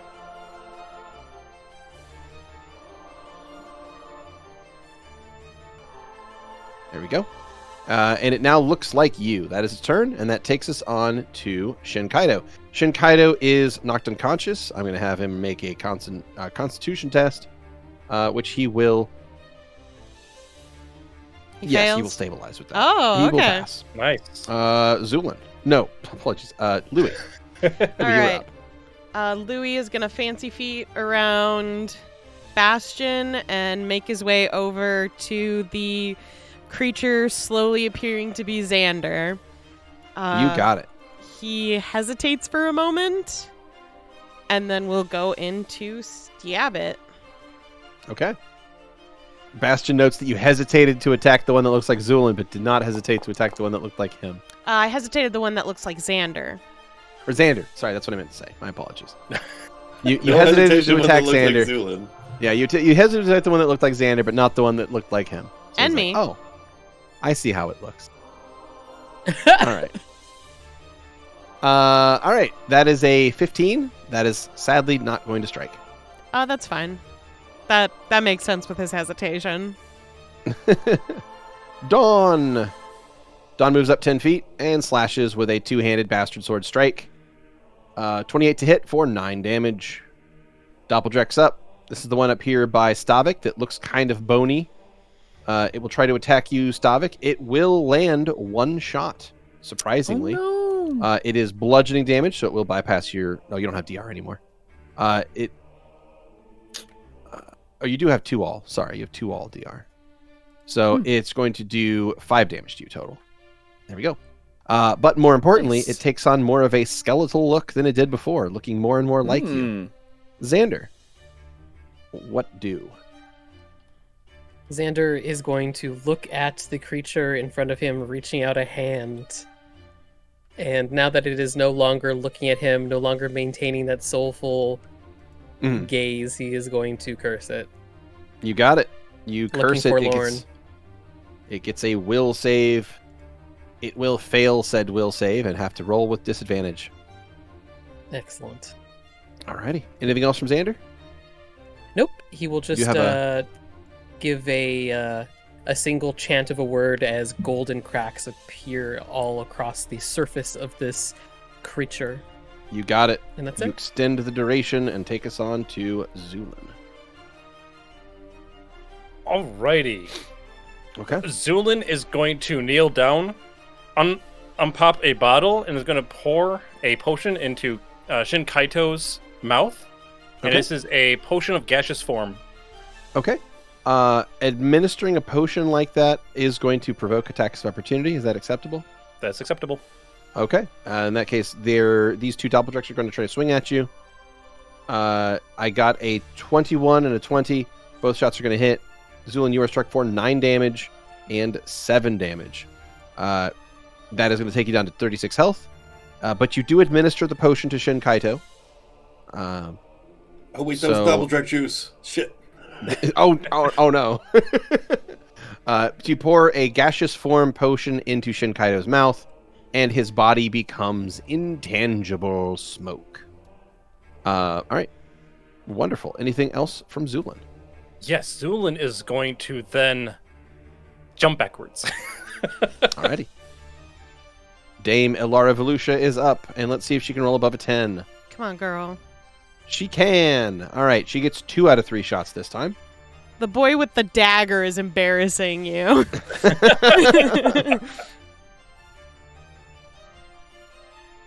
Okay, she strikes for 29 damage, bringing the thing down to badly injured, and that will take us on to Bastion.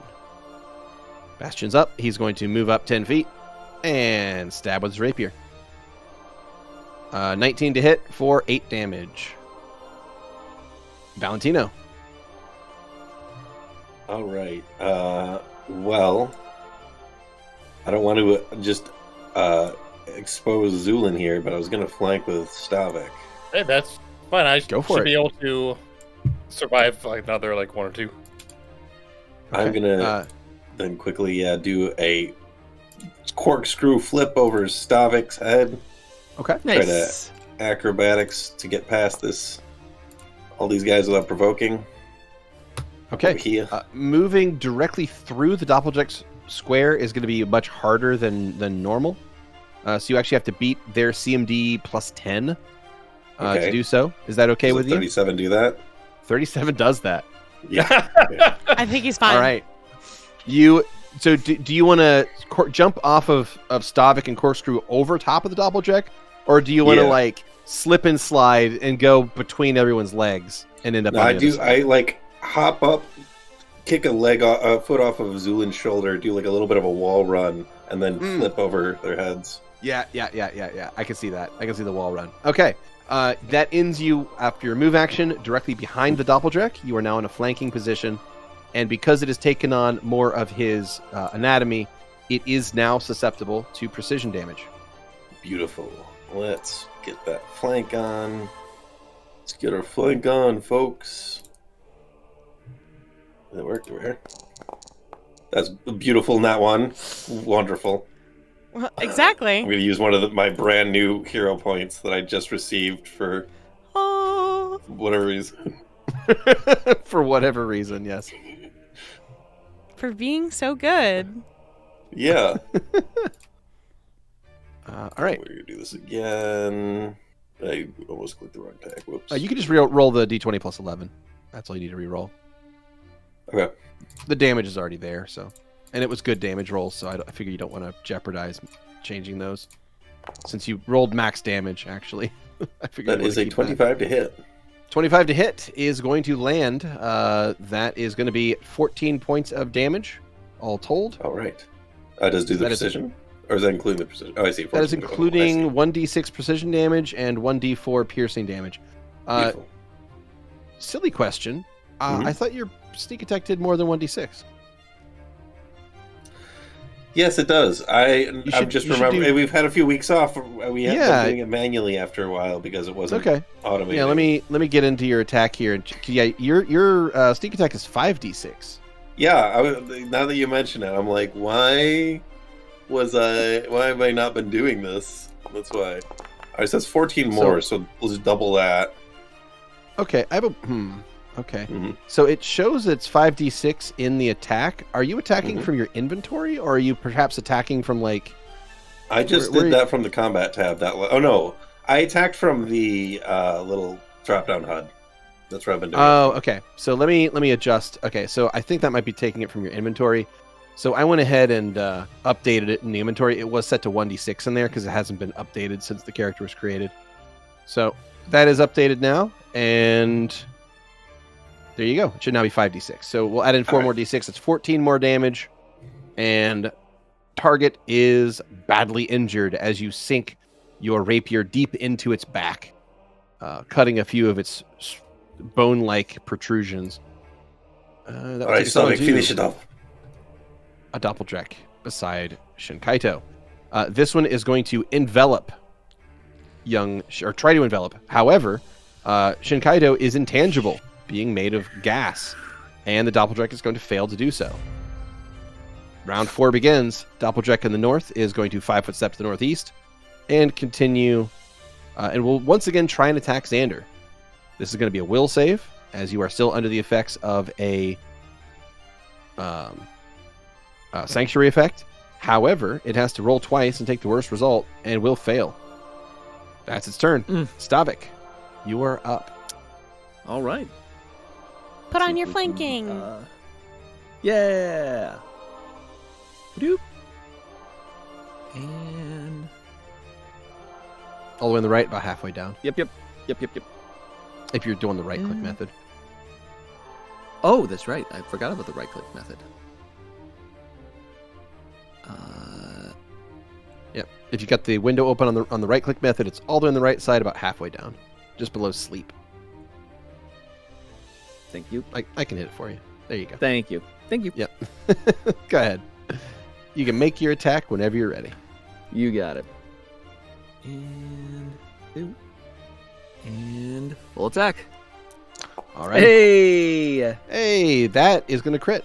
So that is a critical hit, followed by another hit. So 24 damage in your critical hit, and 13 damage in your actual hit, and the Doppeldrek goes down. Bye-bye. Well done. Nice. That's right. You Dead. You still have a 5-foot step left if you wish to move. Other than that, that is your full action. I will wait. Okay. They're going to probably come for me. All right. The Zu'lin is up, and the Zu'lin is going to 5-foot step to the northwest and make a full attack against Zu'lin, wanting more of his form and look. That is a double attack. That is a double hit. It rolls a 25 and 19, hitting Zu'lin with both shots for 11 and 7. Zu'lin, you were down to 18 health, and the Zu'lin now looks exactly like you.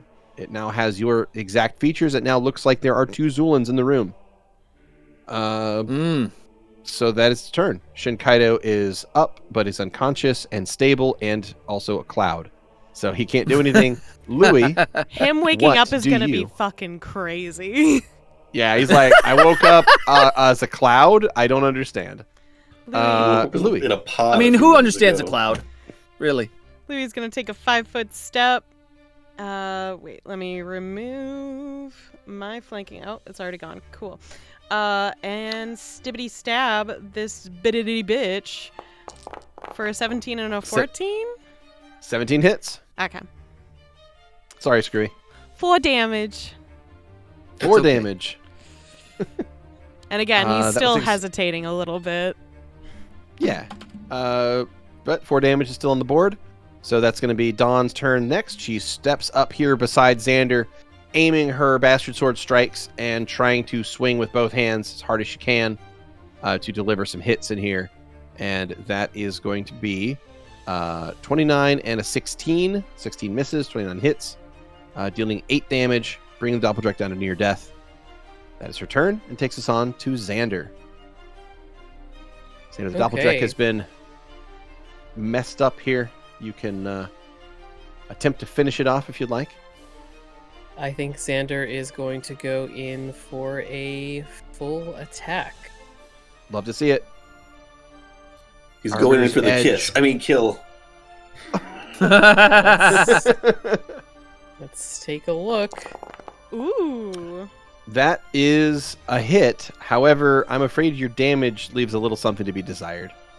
It's true. that- I do have. 11 11 points of strength strength damage really Mhm. tends to mess up your melee damage bonuses. You're not actually supposed to kiss it, Xander.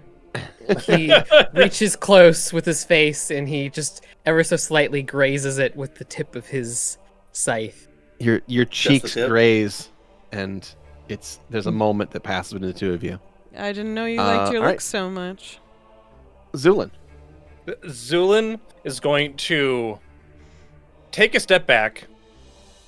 He injects into his chest a syringe of Cure Serious Wounds. And while doing so, I will grab Stavik's shoulder and turn him. "Oh, if you wouldn't mind, friend, taking care of this dilemma in the center," as I turn him to the full Zu'lin. He'll look at The full Zu'lin looks back at you and says, "What do you mean? I'm the real Zu'lin. You should handle the copycat behind you." Oh no. And then I will take the syringe out and throw it onto the ground. So I guess would Stavik have to do like a sense motive check? What's the vibe? Luckily Stavik has been standing here the whole time, and Mhm. unless he's That's what I was really gonna go not with. perceptive, he would know which one is the real one and which one is not the real one. Okay. So you roll a perception check, and let's see if you've Attack been paying both. enough attention. That's true. Oh, You God. could To be just do fair. a Oh, Legend of God. Zelda I'm just gonna like fireball twirl the room blade. repeatedly. Okay, 28. 28. Yeah, you clearly know that Zu'lin is not Zu'lin. I know the true beak of trust. Yes. Yeah, yes, it's mine. You can trust me, friend. Alrighty. That will take us on to Dame Ilara Velusha, who is going to take a 5-foot step to the northeast and try and deliver the final blow against this Doppeldrek. She makes 3 attacks. Okay. Apparently, we're just going to be all kinds of roller coasters here. I rolled a 20. I rolled a 1. I rolled a 20. God damn it. Sure. All right. So the first shot is probably going to end this fight anyway. So rolling to confirm on that first critical. Yep, confirms. Right. Double damage. Let's do it to it. Her critical hits for 27 damage and destroys the Doppeldrek. That's her turn. Her second and third attack don't even happen. Bastion. Bastion moves up behind the Zu'lin. It's that one. That was the fake. He sees... okay, Valentino, you call in and pointing at the fake. I mean, I'm standing... There's a line between me and both of them, so I just point in their general direction. Thanks. Bastion looks between the two Zu'lins, and he's like, wait, which one? Wait, you saying that one or that one? And he's just going to pass his turn. Valentino. Clearly, I am You're up. friend Bastion. Yeah, you're friend-shaped. But you're both friend-shaped. I was gonna suggest maybe a heads or tails for Bastion. God, there's a non-negligible part of my brain that is like, I could just fireball the whole fucking room and be certain. You could. Yeah, do it. Do No, it. Do it. Do it. Do it. Do it. Okay. I've been debating on whether or not how much Valentino knows about how gaseous form works. Because if I fireball the room, Shin Kaito will fucking die. Oh yeah, And 100%. Do it. And the world will be a better place. Probably, yeah. He's not a And bad we'll go guy. back to- He's just kind of a dweeb. Yeah, no, I mean, he even started if he is a this bad guy, we situation. will still get it. Like, it would still make our overall objective much more difficult if we went back to town and had to explain why the noble didn't come back with us. Like, hey It guys, was his choice one to of the go most here, though. We tried to save him. one of the most influential nobles died on our watch. Sorry. Like, I know how this looks, but all of us are fine. He did die, I promise. Dame Valora is technically a witness, though. Like, we really didn't actually fight a thing, and he was the only one to get killed, and I know it looks weird, but If Dame only was with Dame us. Alara wasn't here to witness it. that's true. Yeah. That's true. She is there to witness it. I don't think Valentino's gonna fucking blow up the whole room. Maybe just a little yet. bit? Maybe a You little know, blow if up. it gets dire, maybe, but it's not there yet. Maybe then you can have a little explosions as a treat. This time he is going to just do like a slide, a rock slide under Stavik's legs, though. Okay. And up to this one. You know what? Yeah, let me take the flanking off of me before I make any attacks. Oh, you got it. Okay. Yeah, we're just going to stab this fucking thing. You got it. Stab away. Not my strongest attack, but it's my real only option. And that is a 21 to hit for 5 whole points of piercing damage. Hey, it still counts. Question: does this one bleed now, or? Yes. It is physically indistinguishable from Zu'lin. This one. Alrighty. That takes us What's on it? to a Doppeldrek. This one, Maybe- see, it has slight. Oh no. So this one had tried. This one had tried to absorb the gaseous form of Shin Kaito, but it failed. So instead, it is going to shift to the north and put Valentino into a flank. And will full attack. Valentino, you are struck once for 9 points of damage. And now this thing is going to look like a mix between these features of Shin Kaito and Valentino. That's just weird. That's an fairly awful attractive. pairing. Oh, Yeah. okay. Jesus. Wow. Wait, what did you say, Skrewy? I mean, The fuck you say? Don't worry about it. He said it was Don't worry about unattractive. Apparently, Shin Kaito plus Valentino is unattractive. I think I don't both know. of those people are pretty, so I'm genuinely surprised. I mean, for sure, it definitely got a lot more handsome just now. It's fighting words, really. All right. We're gonna full attack the one to the south that just came at us. Wait, Stavik, that's how you treat Valentino after he saved you from that hideous skeleton. Yeah. And that's another crit. Just the ugliest skeleton, really. Ew. So goopy. Those are some hits, though. That a critical? That is a critical hit, sir. Critical hit indeed. Yay. 34 and 23. This target is a little on the goopy side, but we'll go ahead and count it as a critical effect. So the 29 damage Yay. will finish it off. Doppeldrake is defeated. That will take us on to the Zupeldrek. Friends, I'm on your side. Wow, it sounds And just then- like him. Can you hear me then? And then it is going to attempt to envelop Valentino. Its body splits open, and it tries to make a couple of attacks Louie looks away at that point. Oh, Like, yeah. against. Yeah. Yeah. I had actually been thinking that as this one's turning into Zu'lin, I was wondering how Louis is responding. Yeah, Louie just instinctively starts to curl in on himself at that. The Oh, Zupeldrek shoot. is going to hit Valentino for 10 points of damage on one of these slam attacks and attempt to envelop you. It's going to make a combat maneuver. Rolling a nat 20. So, Valentino, you are going to get grabbed. Oh shit, Oh, Zu'lin, no! sorry. Can you give me some heal? Louie, you have initiative, and you just see the past repeating itself. Yeah. What do you do? Yeah, he's panicking.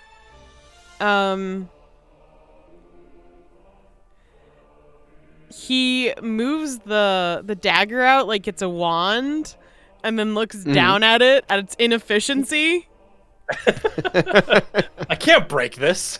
Well, I can't shoot beams of magic from this. This is worthless. Breaks the dagger. Shit, damn it. It explodes and kills you all. He is going to run behind Bastion and slip the dagger into his offhand with a shaky hand. Thanks, bro. No response. He is shell-shocked. All right, Dawn's up. She moves down, takes a swing at the Doppeldrake, hitting for 11 slashing damage. The sword pierces into the Zupeldrek's flesh and narrowly avoids hitting Valentino. That takes us on to Xander. Okay, Xander is going to curse the Zupeldrek. Fuck you. Fuck you. Yes, that's Bitch. exactly what it's like. DC 20 will save. DC 20 will save. That is a fail. Yay. All right, suppressed. And then extending, Yes, I will extend it. Zu'lin. All right, What quick do? question. If I were to roll a bomb underneath this, would it hurt Valentino if it went off? No. Okay. I will throw one bomb right at this thing's feet, Okay. and we'll see how that goes. Okay, it's a precise bomb. This is a precise bomb. Yes. You got it. Go ahead with your attack.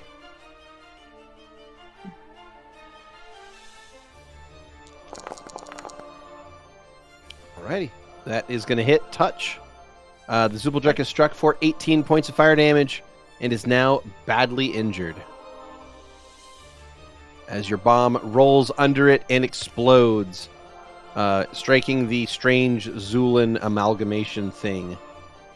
That will take us on to Dame Ilara Volusia, who is going to move southeast 20 feet to get up next to this whole kerfuffle happening as she swings her holy sword one time, hitting for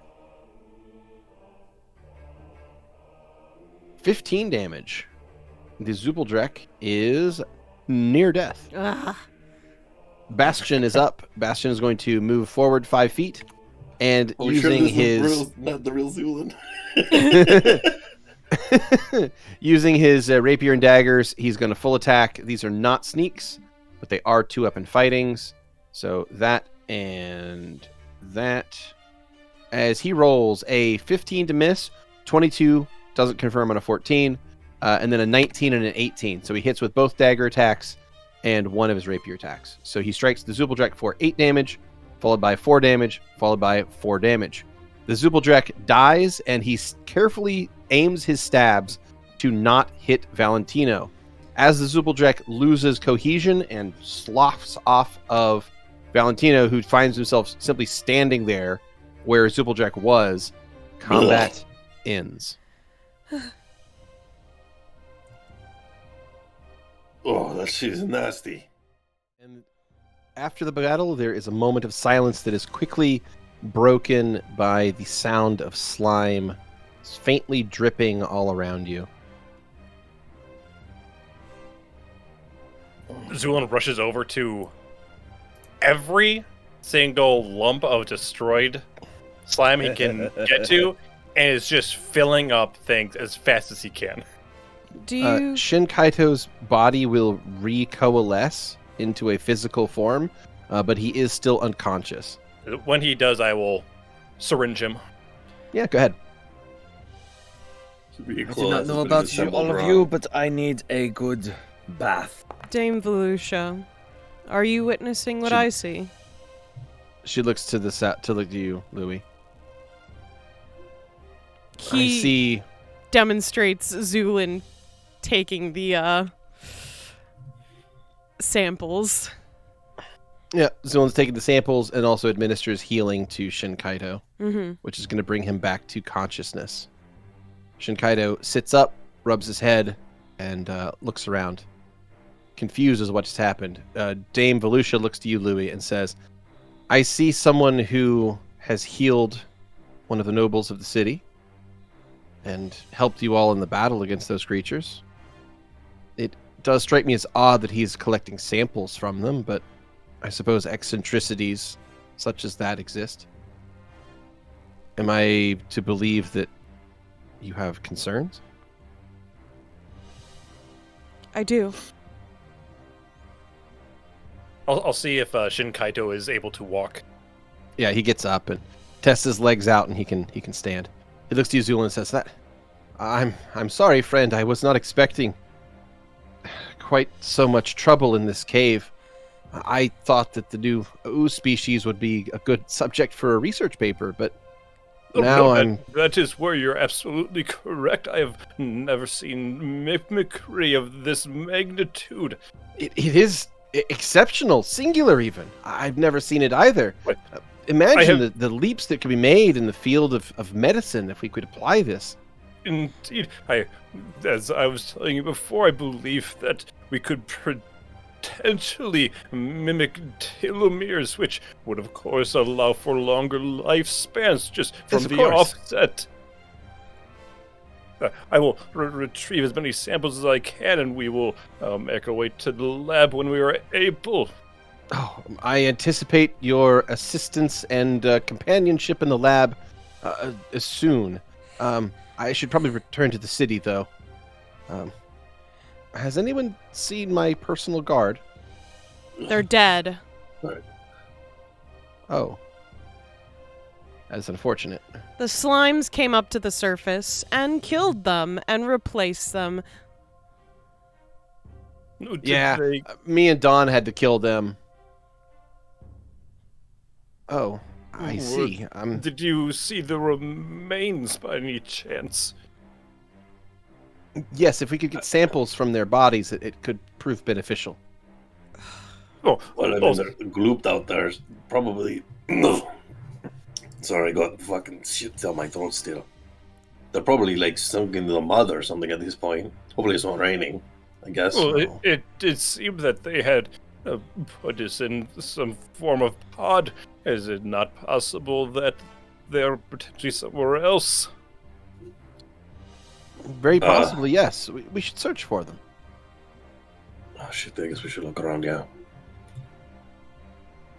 Zu'lin will try to find a glob of one that is big enough for him to carry, and he's going to carry it to his outside to the cart so that we can Alrighty. get out. Why? Oh, pardon me. And I'll scooch by Louie and Dame Vlusha. You got it. Madame Varusha, the Varusha, I suppose. You know, if there is a good store of flammable material somewhere in the city, we could burn this place down. She looks at you, hears your question, and will kneel down and place a hand on your shoulder as she goes to answer you. Oh, Yes, I that's believe that spooky. I believe that we should. Once Shin Kaito's curiosity is sated, I'll make sure that this place is scoured with flame. You heal 19 health in the process of that. Nice. Nice. Back to. All right. Well, When let's put when people leave the cave, they will see Zu'lin just standing, looking at his cart. It's like a Planet of the Apes end sequence. Like you're just on your knees. You bastards! You blew it up! You animals! You blew it up. Ah, damn.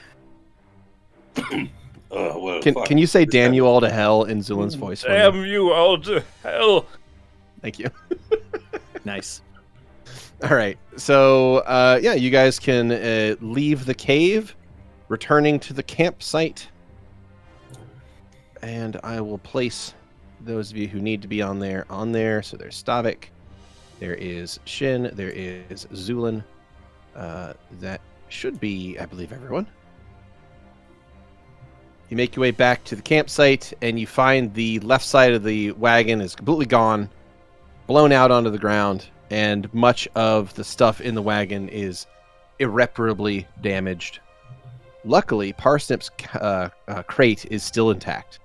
Luckily. Zu'lin will fill a portion of a rabbit carcass with healing as he feeds it to Parsnip. You got it. So that'll be 13 healings for Parsnip. Okay. You hear ravenous noises as the crate shifts and shakes as the creature feeds inside. If we could perhaps form a perimeter and see if we can find if there are any bodies of the guards.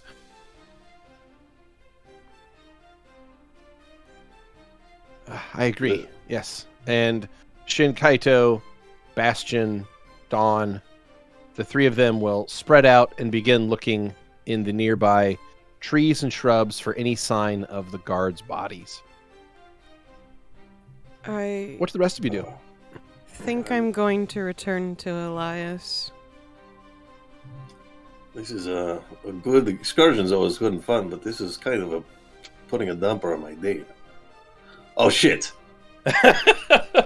Valentino is going to cast Expeditious Retreat and just And just run. You just run as fast as you can back to the city.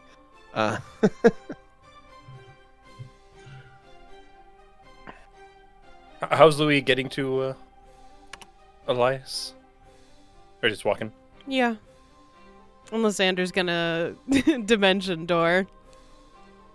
Depends on what Xander's doing. Let's see.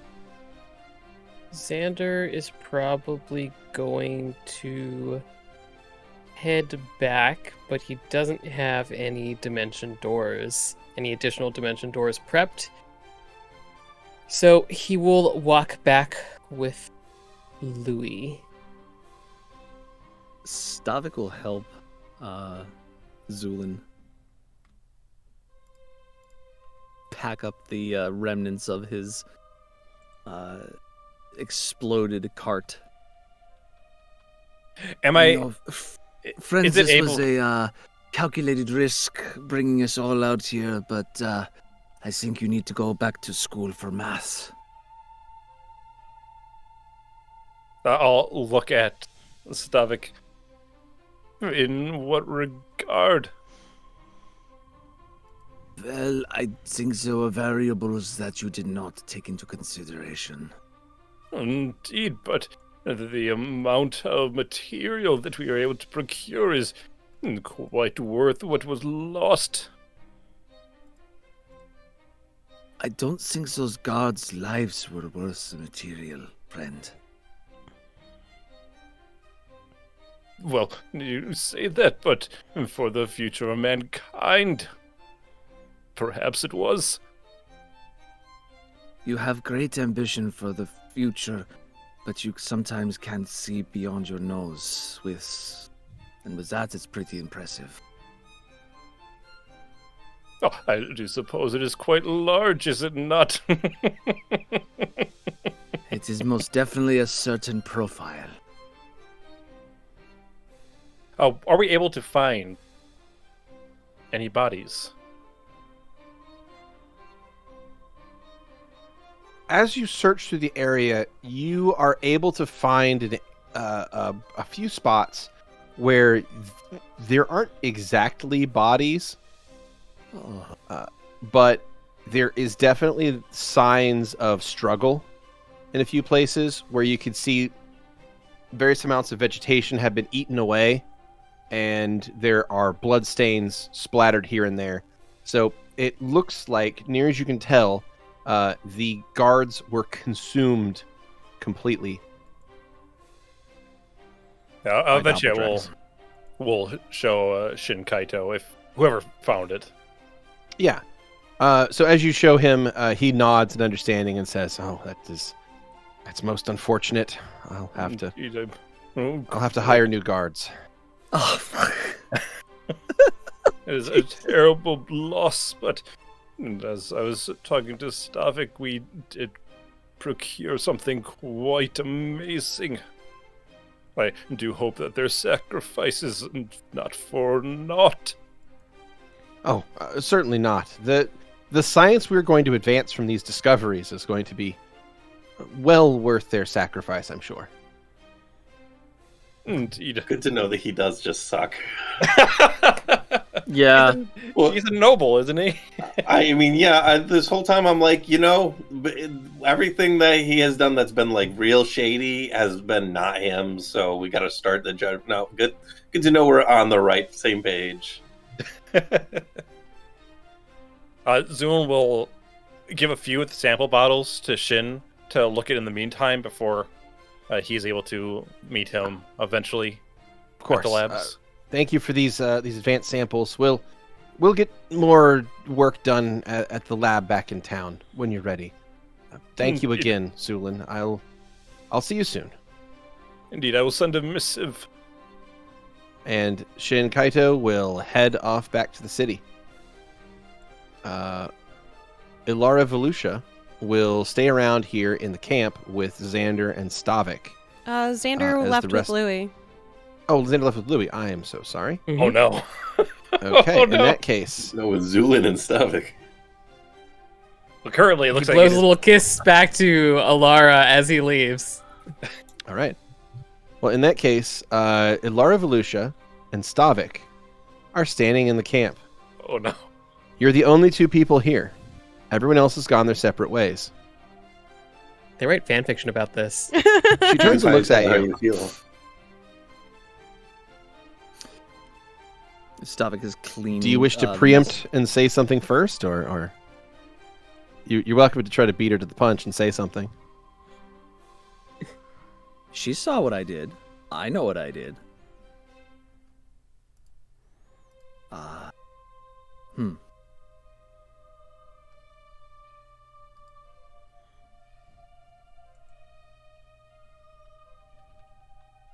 You fought very well. Don't lie to me. I was particularly rusty today. True. You sucked. Don't say it. Don't say it. Okay. I'm going to say in my head what he's saying.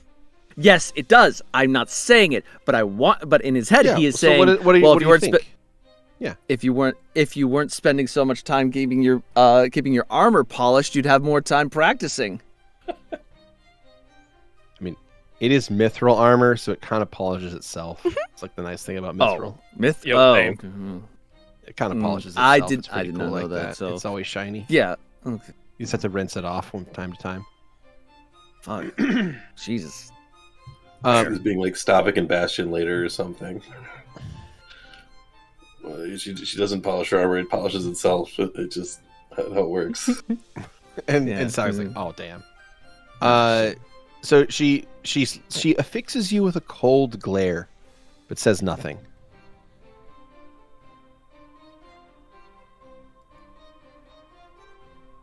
Well, I need to return back to the town. I have to help Zu'lin get this cleaned up. So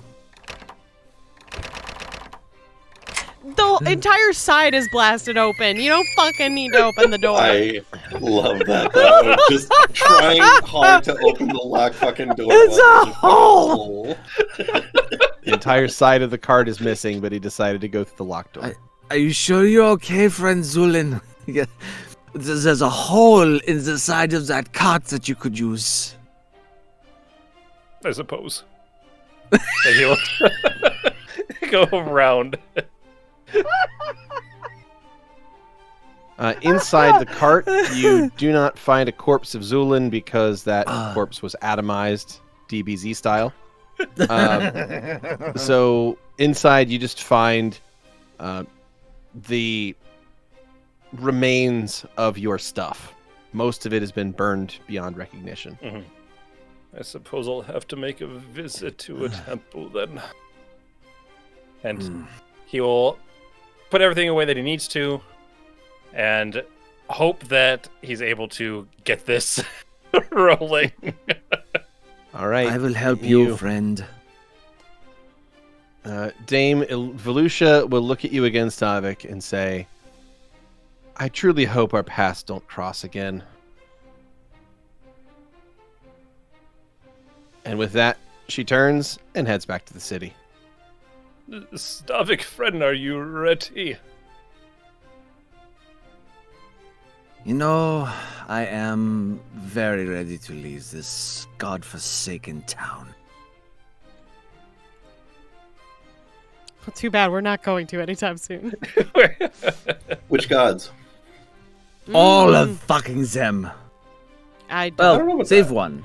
Save one. I was gonna say Slavic? Yeah, Stavik hasn't forsaken the city. That's what we found out. Neither has Owen. No? He's here. He's fucking here. He's doing the work. Prinia hasn't forsaken the town. It's true. Neither is Bella. It's shook and not forsook. So, Zu'lin, you grab your cart, and Bastion and Dawn and Stavik and Zu'lin will make their way back to New Izmir. Also, my horses are alive, right? Yeah. Yeah, of course. Of course. Yeah. I think they call these a convertible. On the side? Why is that? Parts of the roof is missing. The side is missing. I believe I was told None of the roof. He hit the wall, not the roof. Oh, well. Alrighty. Okay, then I will amend the statement. Well, now you have great ventilation. So you don't. You guys. I mean, it makes sense to me if the roof is partly gone. I was holding it up otherwise. Yeah. I think that makes sense. Excellent. And with that, our party arrives back in the city of New Izmir. How many of you were headed to Elias's dig site? I was. Okay. So in that case, Me too. Xander and Louie, the two of you return to Elias's dig site on the western edge of town. Zu'lin, Bastion, Stavik. Where were the three of you headed? Zu'lin is going to see if he can find some place to rig up his ride and fix it to at least be usable again. Okay. So you find... we gotta find 50 cent. Yeah, you go to find some vehicle cart dealer in the Western markets. And then Valentino, you hustled off earlier. Where were you heading?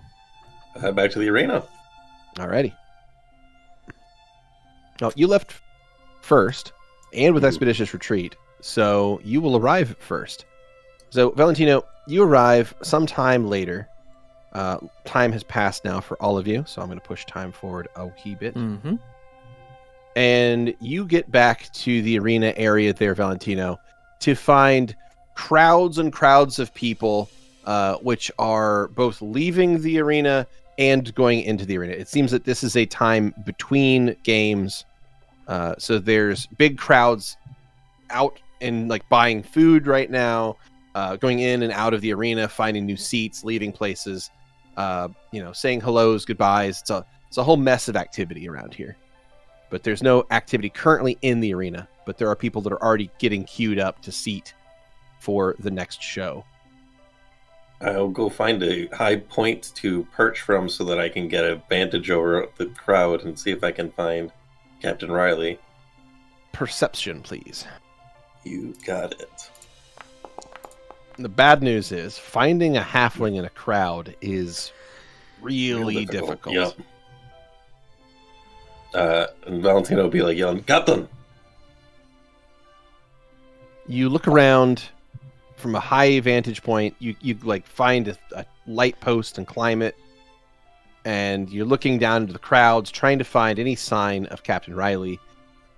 And I'm afraid you do not find any sign of her in the crowd.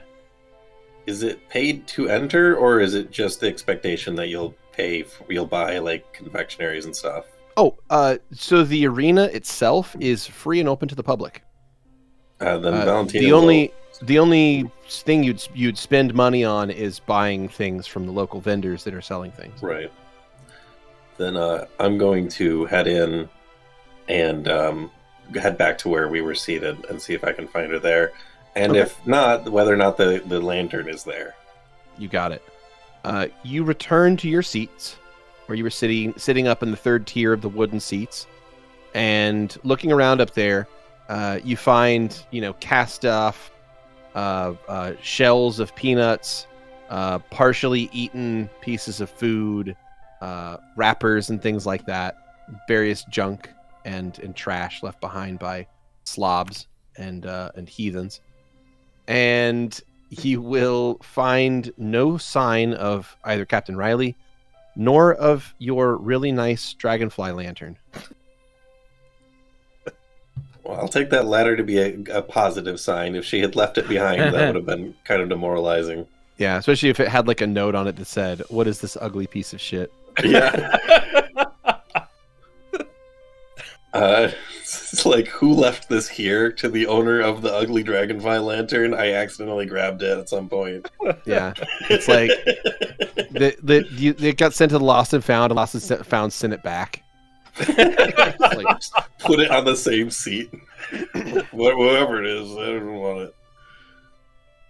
Oh, well, shit. Another time, I guess. And I guess with that, he'll probably, if it's still like daylight out, then start making his way more slowly towards the Elias' dig site. See how that's going. Okay. You make your way over toward Elias' dig site, and while you're making your way back there, we will move on to Louie and Xander. The two of you return to the dig site on the west side of town. As you approach, the illusions fade away, and you once again see Owen, who is in the process of trying to rend open this portal stone. He's still deep in concentration, though he has trickles of sweat coming down the sides of his head, and he seems more fatigued than he was last you saw him. The the various other folk from the Adventurers Guild are still here maintaining the perimeter, and there are also a number of workers that are helping move freed stone from the portal away from the hole. So they've got like wheelbarrows and various other picks and shovels as they're assisting with the digging. You are allowed to pass the guards, so you can head right in. Louie will follow alongside Xander. So I think. Go ahead. Yes, please continue. Oh.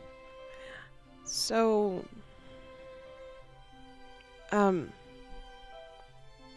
was me helping you bad? Did you not like that?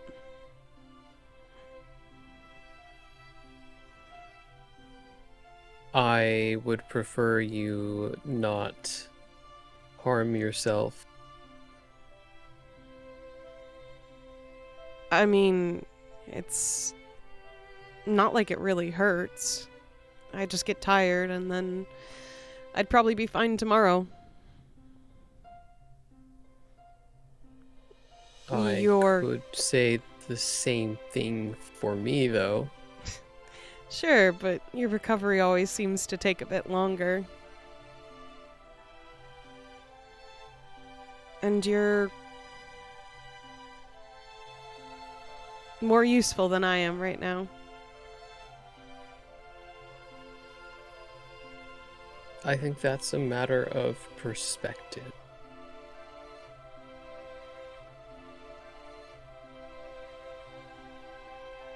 I broke that wand Elias just gave me in order to live. Well, then it seems that you got good use out of it. I suppose. I just feel bad. Why? It was a gift.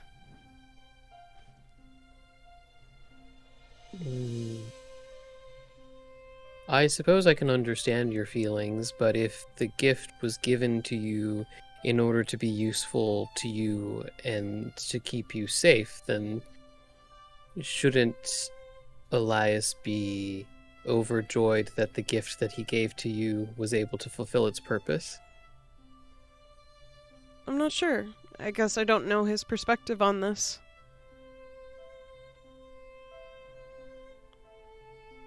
Louie moves to the side a little to look Xander in the eyes. So, saying do whatever you think is right, Louie, isn't particularly 100% true then? Not quite sure what you're saying. Well, you did just say you'd prefer if I didn't harm myself.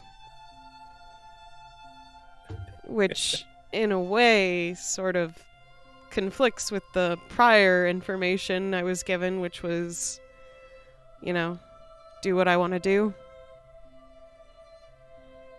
I don't see how those conflict.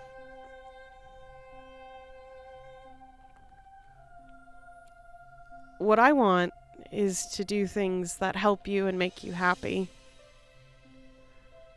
So it's kind of hard when I don't have that information. All right, but by the same token, isn't you wanting to help me and make me happy, isn't that the same situation as you saying that it's confusing for me to say that I want you to do what you want to do, but also I would rather you not get hurt? It seems like the exact same situation. I suppose, had I heard that you wouldn't want me to get hurt, I wouldn't have done it. That's fair. Louie raises his eyebrows. So, not that I'm complaining. I'd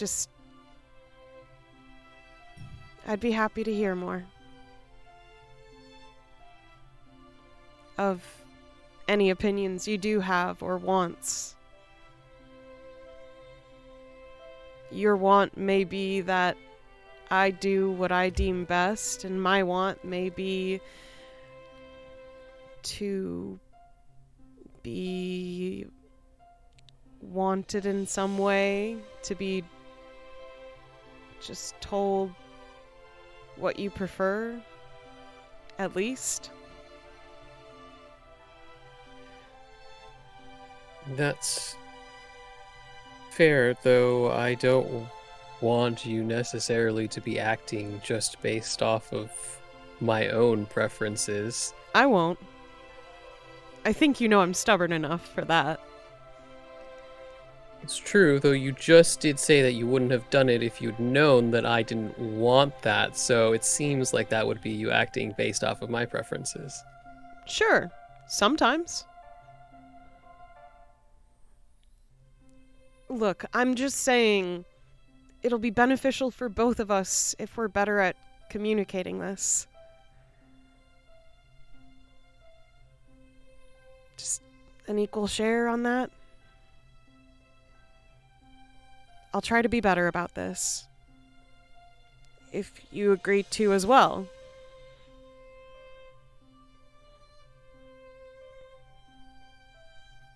Xander nods. All right. Thank you. And if I overstepped by giving you my energy,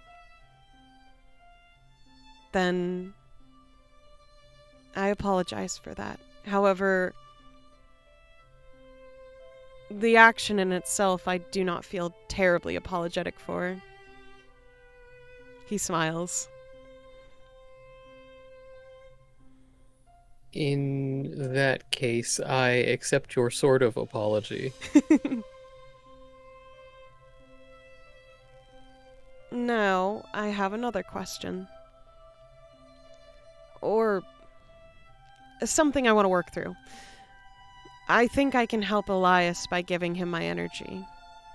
Do you think this is a bad idea, however? A bad idea in what sense? If I give him my energy to help him open up the portal better, faster, easier.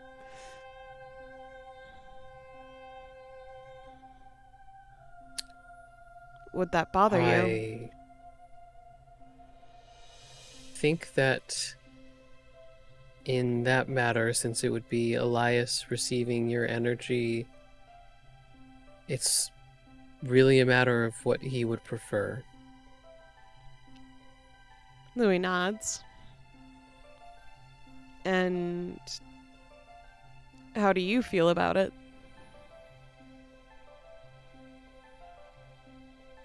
About you giving your energy to Elias in order to help him open the portal?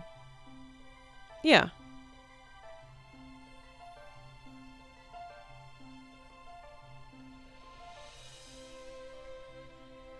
This can be in the logical sense and in the emotional sense if you prefer.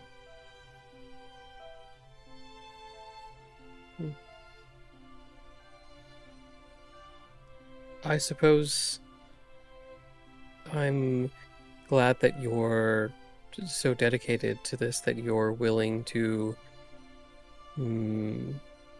make that sacrifice for his good and for the good of everybody. I made a mistake.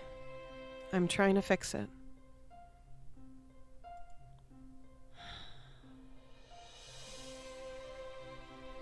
That's fair, but you also don't need to continually punish yourself for making that mistake, because that doesn't really do anything for the rest of us. Perhaps you'll need that energy more than Elias will.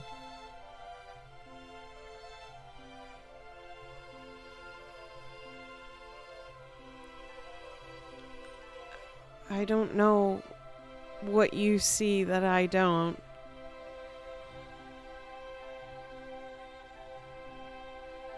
In what sense? I feel particularly useless other than giving energy.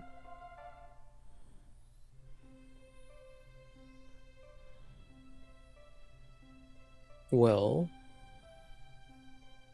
I think giving someone your energy in order to make them more effective in their capabilities and also make it possible for someone to open up a portal that will directly allow us to stop the evil god that is trying to take over all of reality seems like it is quite the opposite of useless, but perhaps we just have different definitions of the word. Yes, but if I don't give that aid, then what am I? Are you only something that exists if you're useful to others? I don't really know how to be without helping people in some way. Or being something, I don't know. I guess also being nothing was something, but I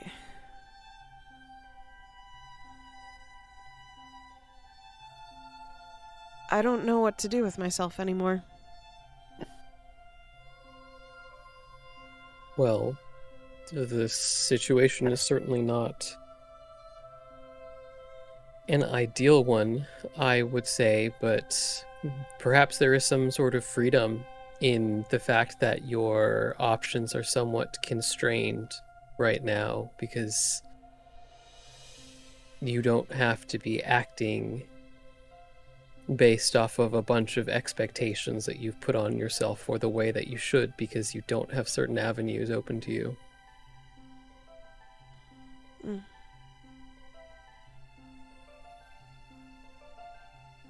Then may I be with you in presence at the very least? You already are with me, Louie. I suppose. But I would like to know that being around you is not a problem or a burden or anything, that it's okay. Being around me is not a problem or a burden, Louie. Good.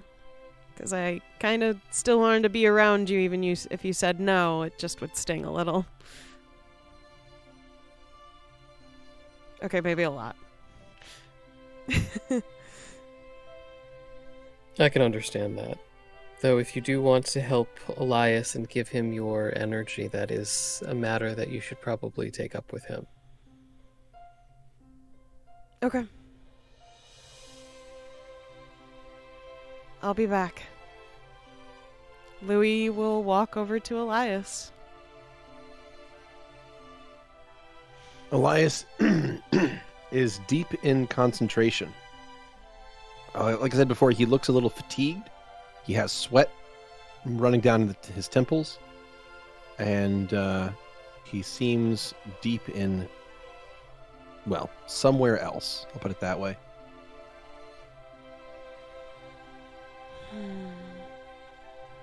Louie leans over kind of on tiptoes, since I think Elias is just a little bit taller than him. He will gently touch the middle of his back pretty much and whisper to him, "Do you need help? Do you want it?" There is the slightest twitch as you make contact with his back. Like his skin twitches in response to your touch. He does not move or speak otherwise.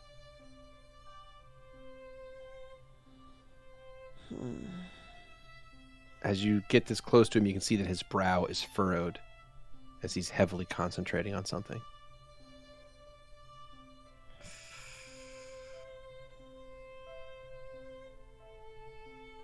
Louie drops his hand and looks back at drop Xander. Your hand. You drop your hand and look back at Xander. And when you do, you see an odd thing. And that is that everyone around you seems completely still. The grass, the leaves of the trees, everything is stopped. Even Xander is stopped. And you find yourself frozen in a moment in time. The area around you becomes shaded, dark. And then you hear a voice from behind you. Hello, Louie. I'm afraid it's difficult to do anything other than talk to you like this right now. That's okay. I'm afraid I can't take my concentration off even for an instant. And as it would happen, it's actually easier to freeze time than it is to take a moment to speak to you. That's all right. I have a lot of energy, and I can easily recuperate it. I don't know why. But I do. Is it not obvious? excuse me? Oh, well, the way I look at it is, it's like a muscle. If you work it out, it gets stronger. And you've spent quite a lot of time building and releasing power. Now, it was power that was being loaned to you from somewhere else, but you were still exercising those muscles. It makes you skilled at it. Even if that battery is no longer connected to you, you're still able to flex in the same way. So you're able to move power about quite easily. Would you like I'm some? sure it's second nature to you at this. The only power you have to offer me right now, Louie, is your own life force. I got a lot of that. Elias smiles and I looks don't at know you. about that. I would not accept your life force, even if freely given. But I appreciate the offer. I know what that kind of sacrifice would mean, and I don't wish you to lose anything of yourself in the process.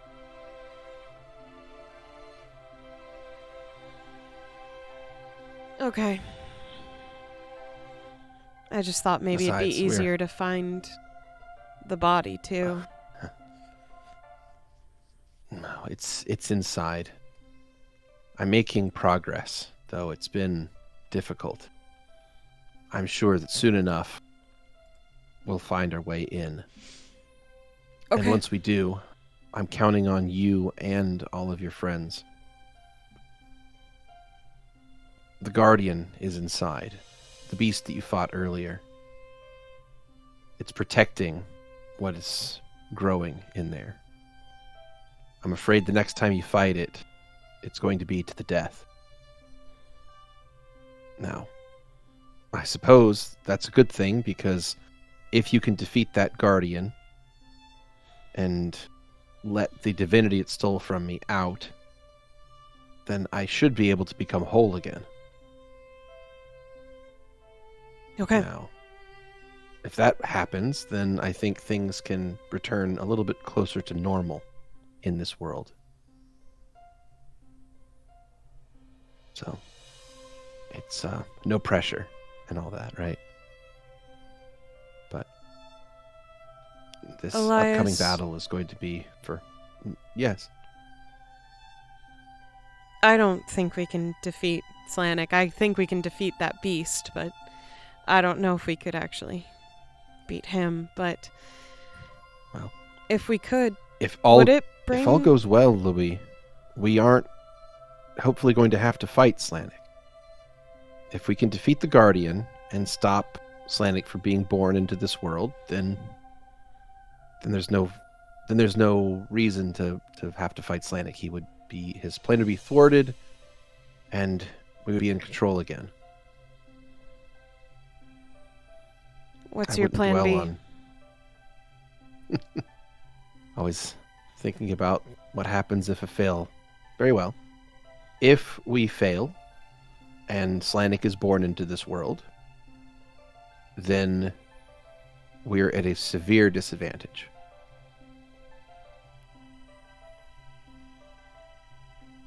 Yeah. If you are able to defeat the Guardian and fix what has happened to me, then at least you'll have an ally on your side. One that can actually help you quite a lot. But if you do not defeat the Guardian and Slanik is born into this world, then I'm afraid we may all be doomed.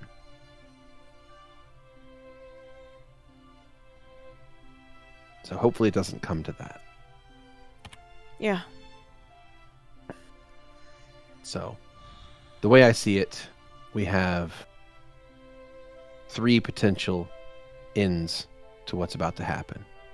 Either we thwart Slanik's plan here,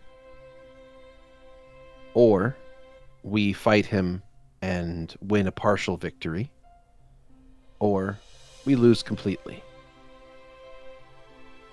As long as it's not the third, I believe you can still win this thing.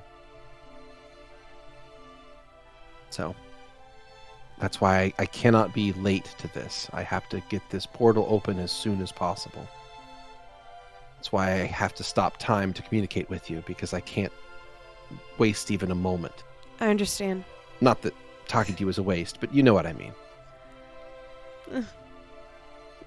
I would have not even taken offense to that. He suddenly wobbles on his knees shake a little bit, and he braces himself against the wall of the city. Go.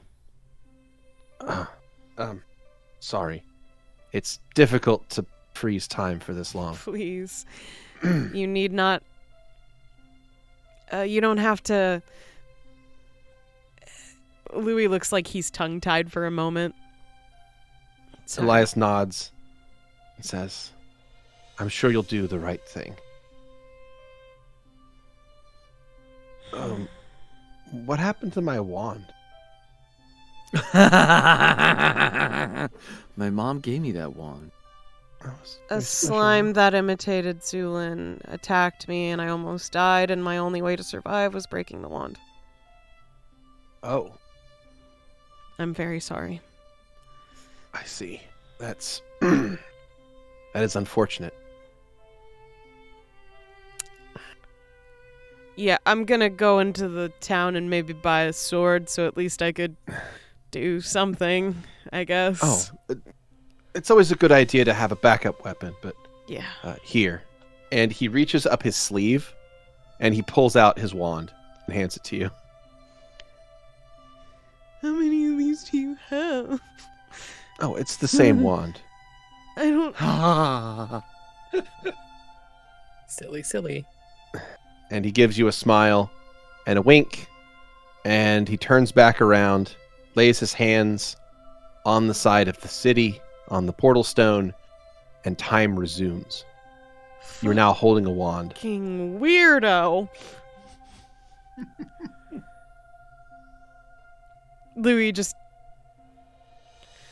shakes his head and returns to Xander.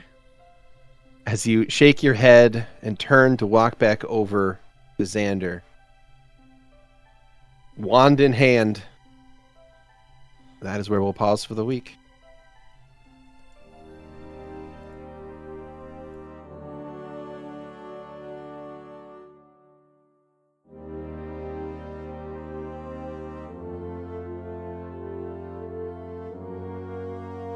Thanks for listening. As always, special thanks to William Succi and Andreas Pichler for the intro and outro themes, and Emily Roll for Fantasy for this episode soundtrack. Interested in following us on social media? Follow us on Twitter at CheckPleaseDND. Or want to support the podcast and be part of the Czech Republic? Go to our Patreon under the Czech Republic. Until next time.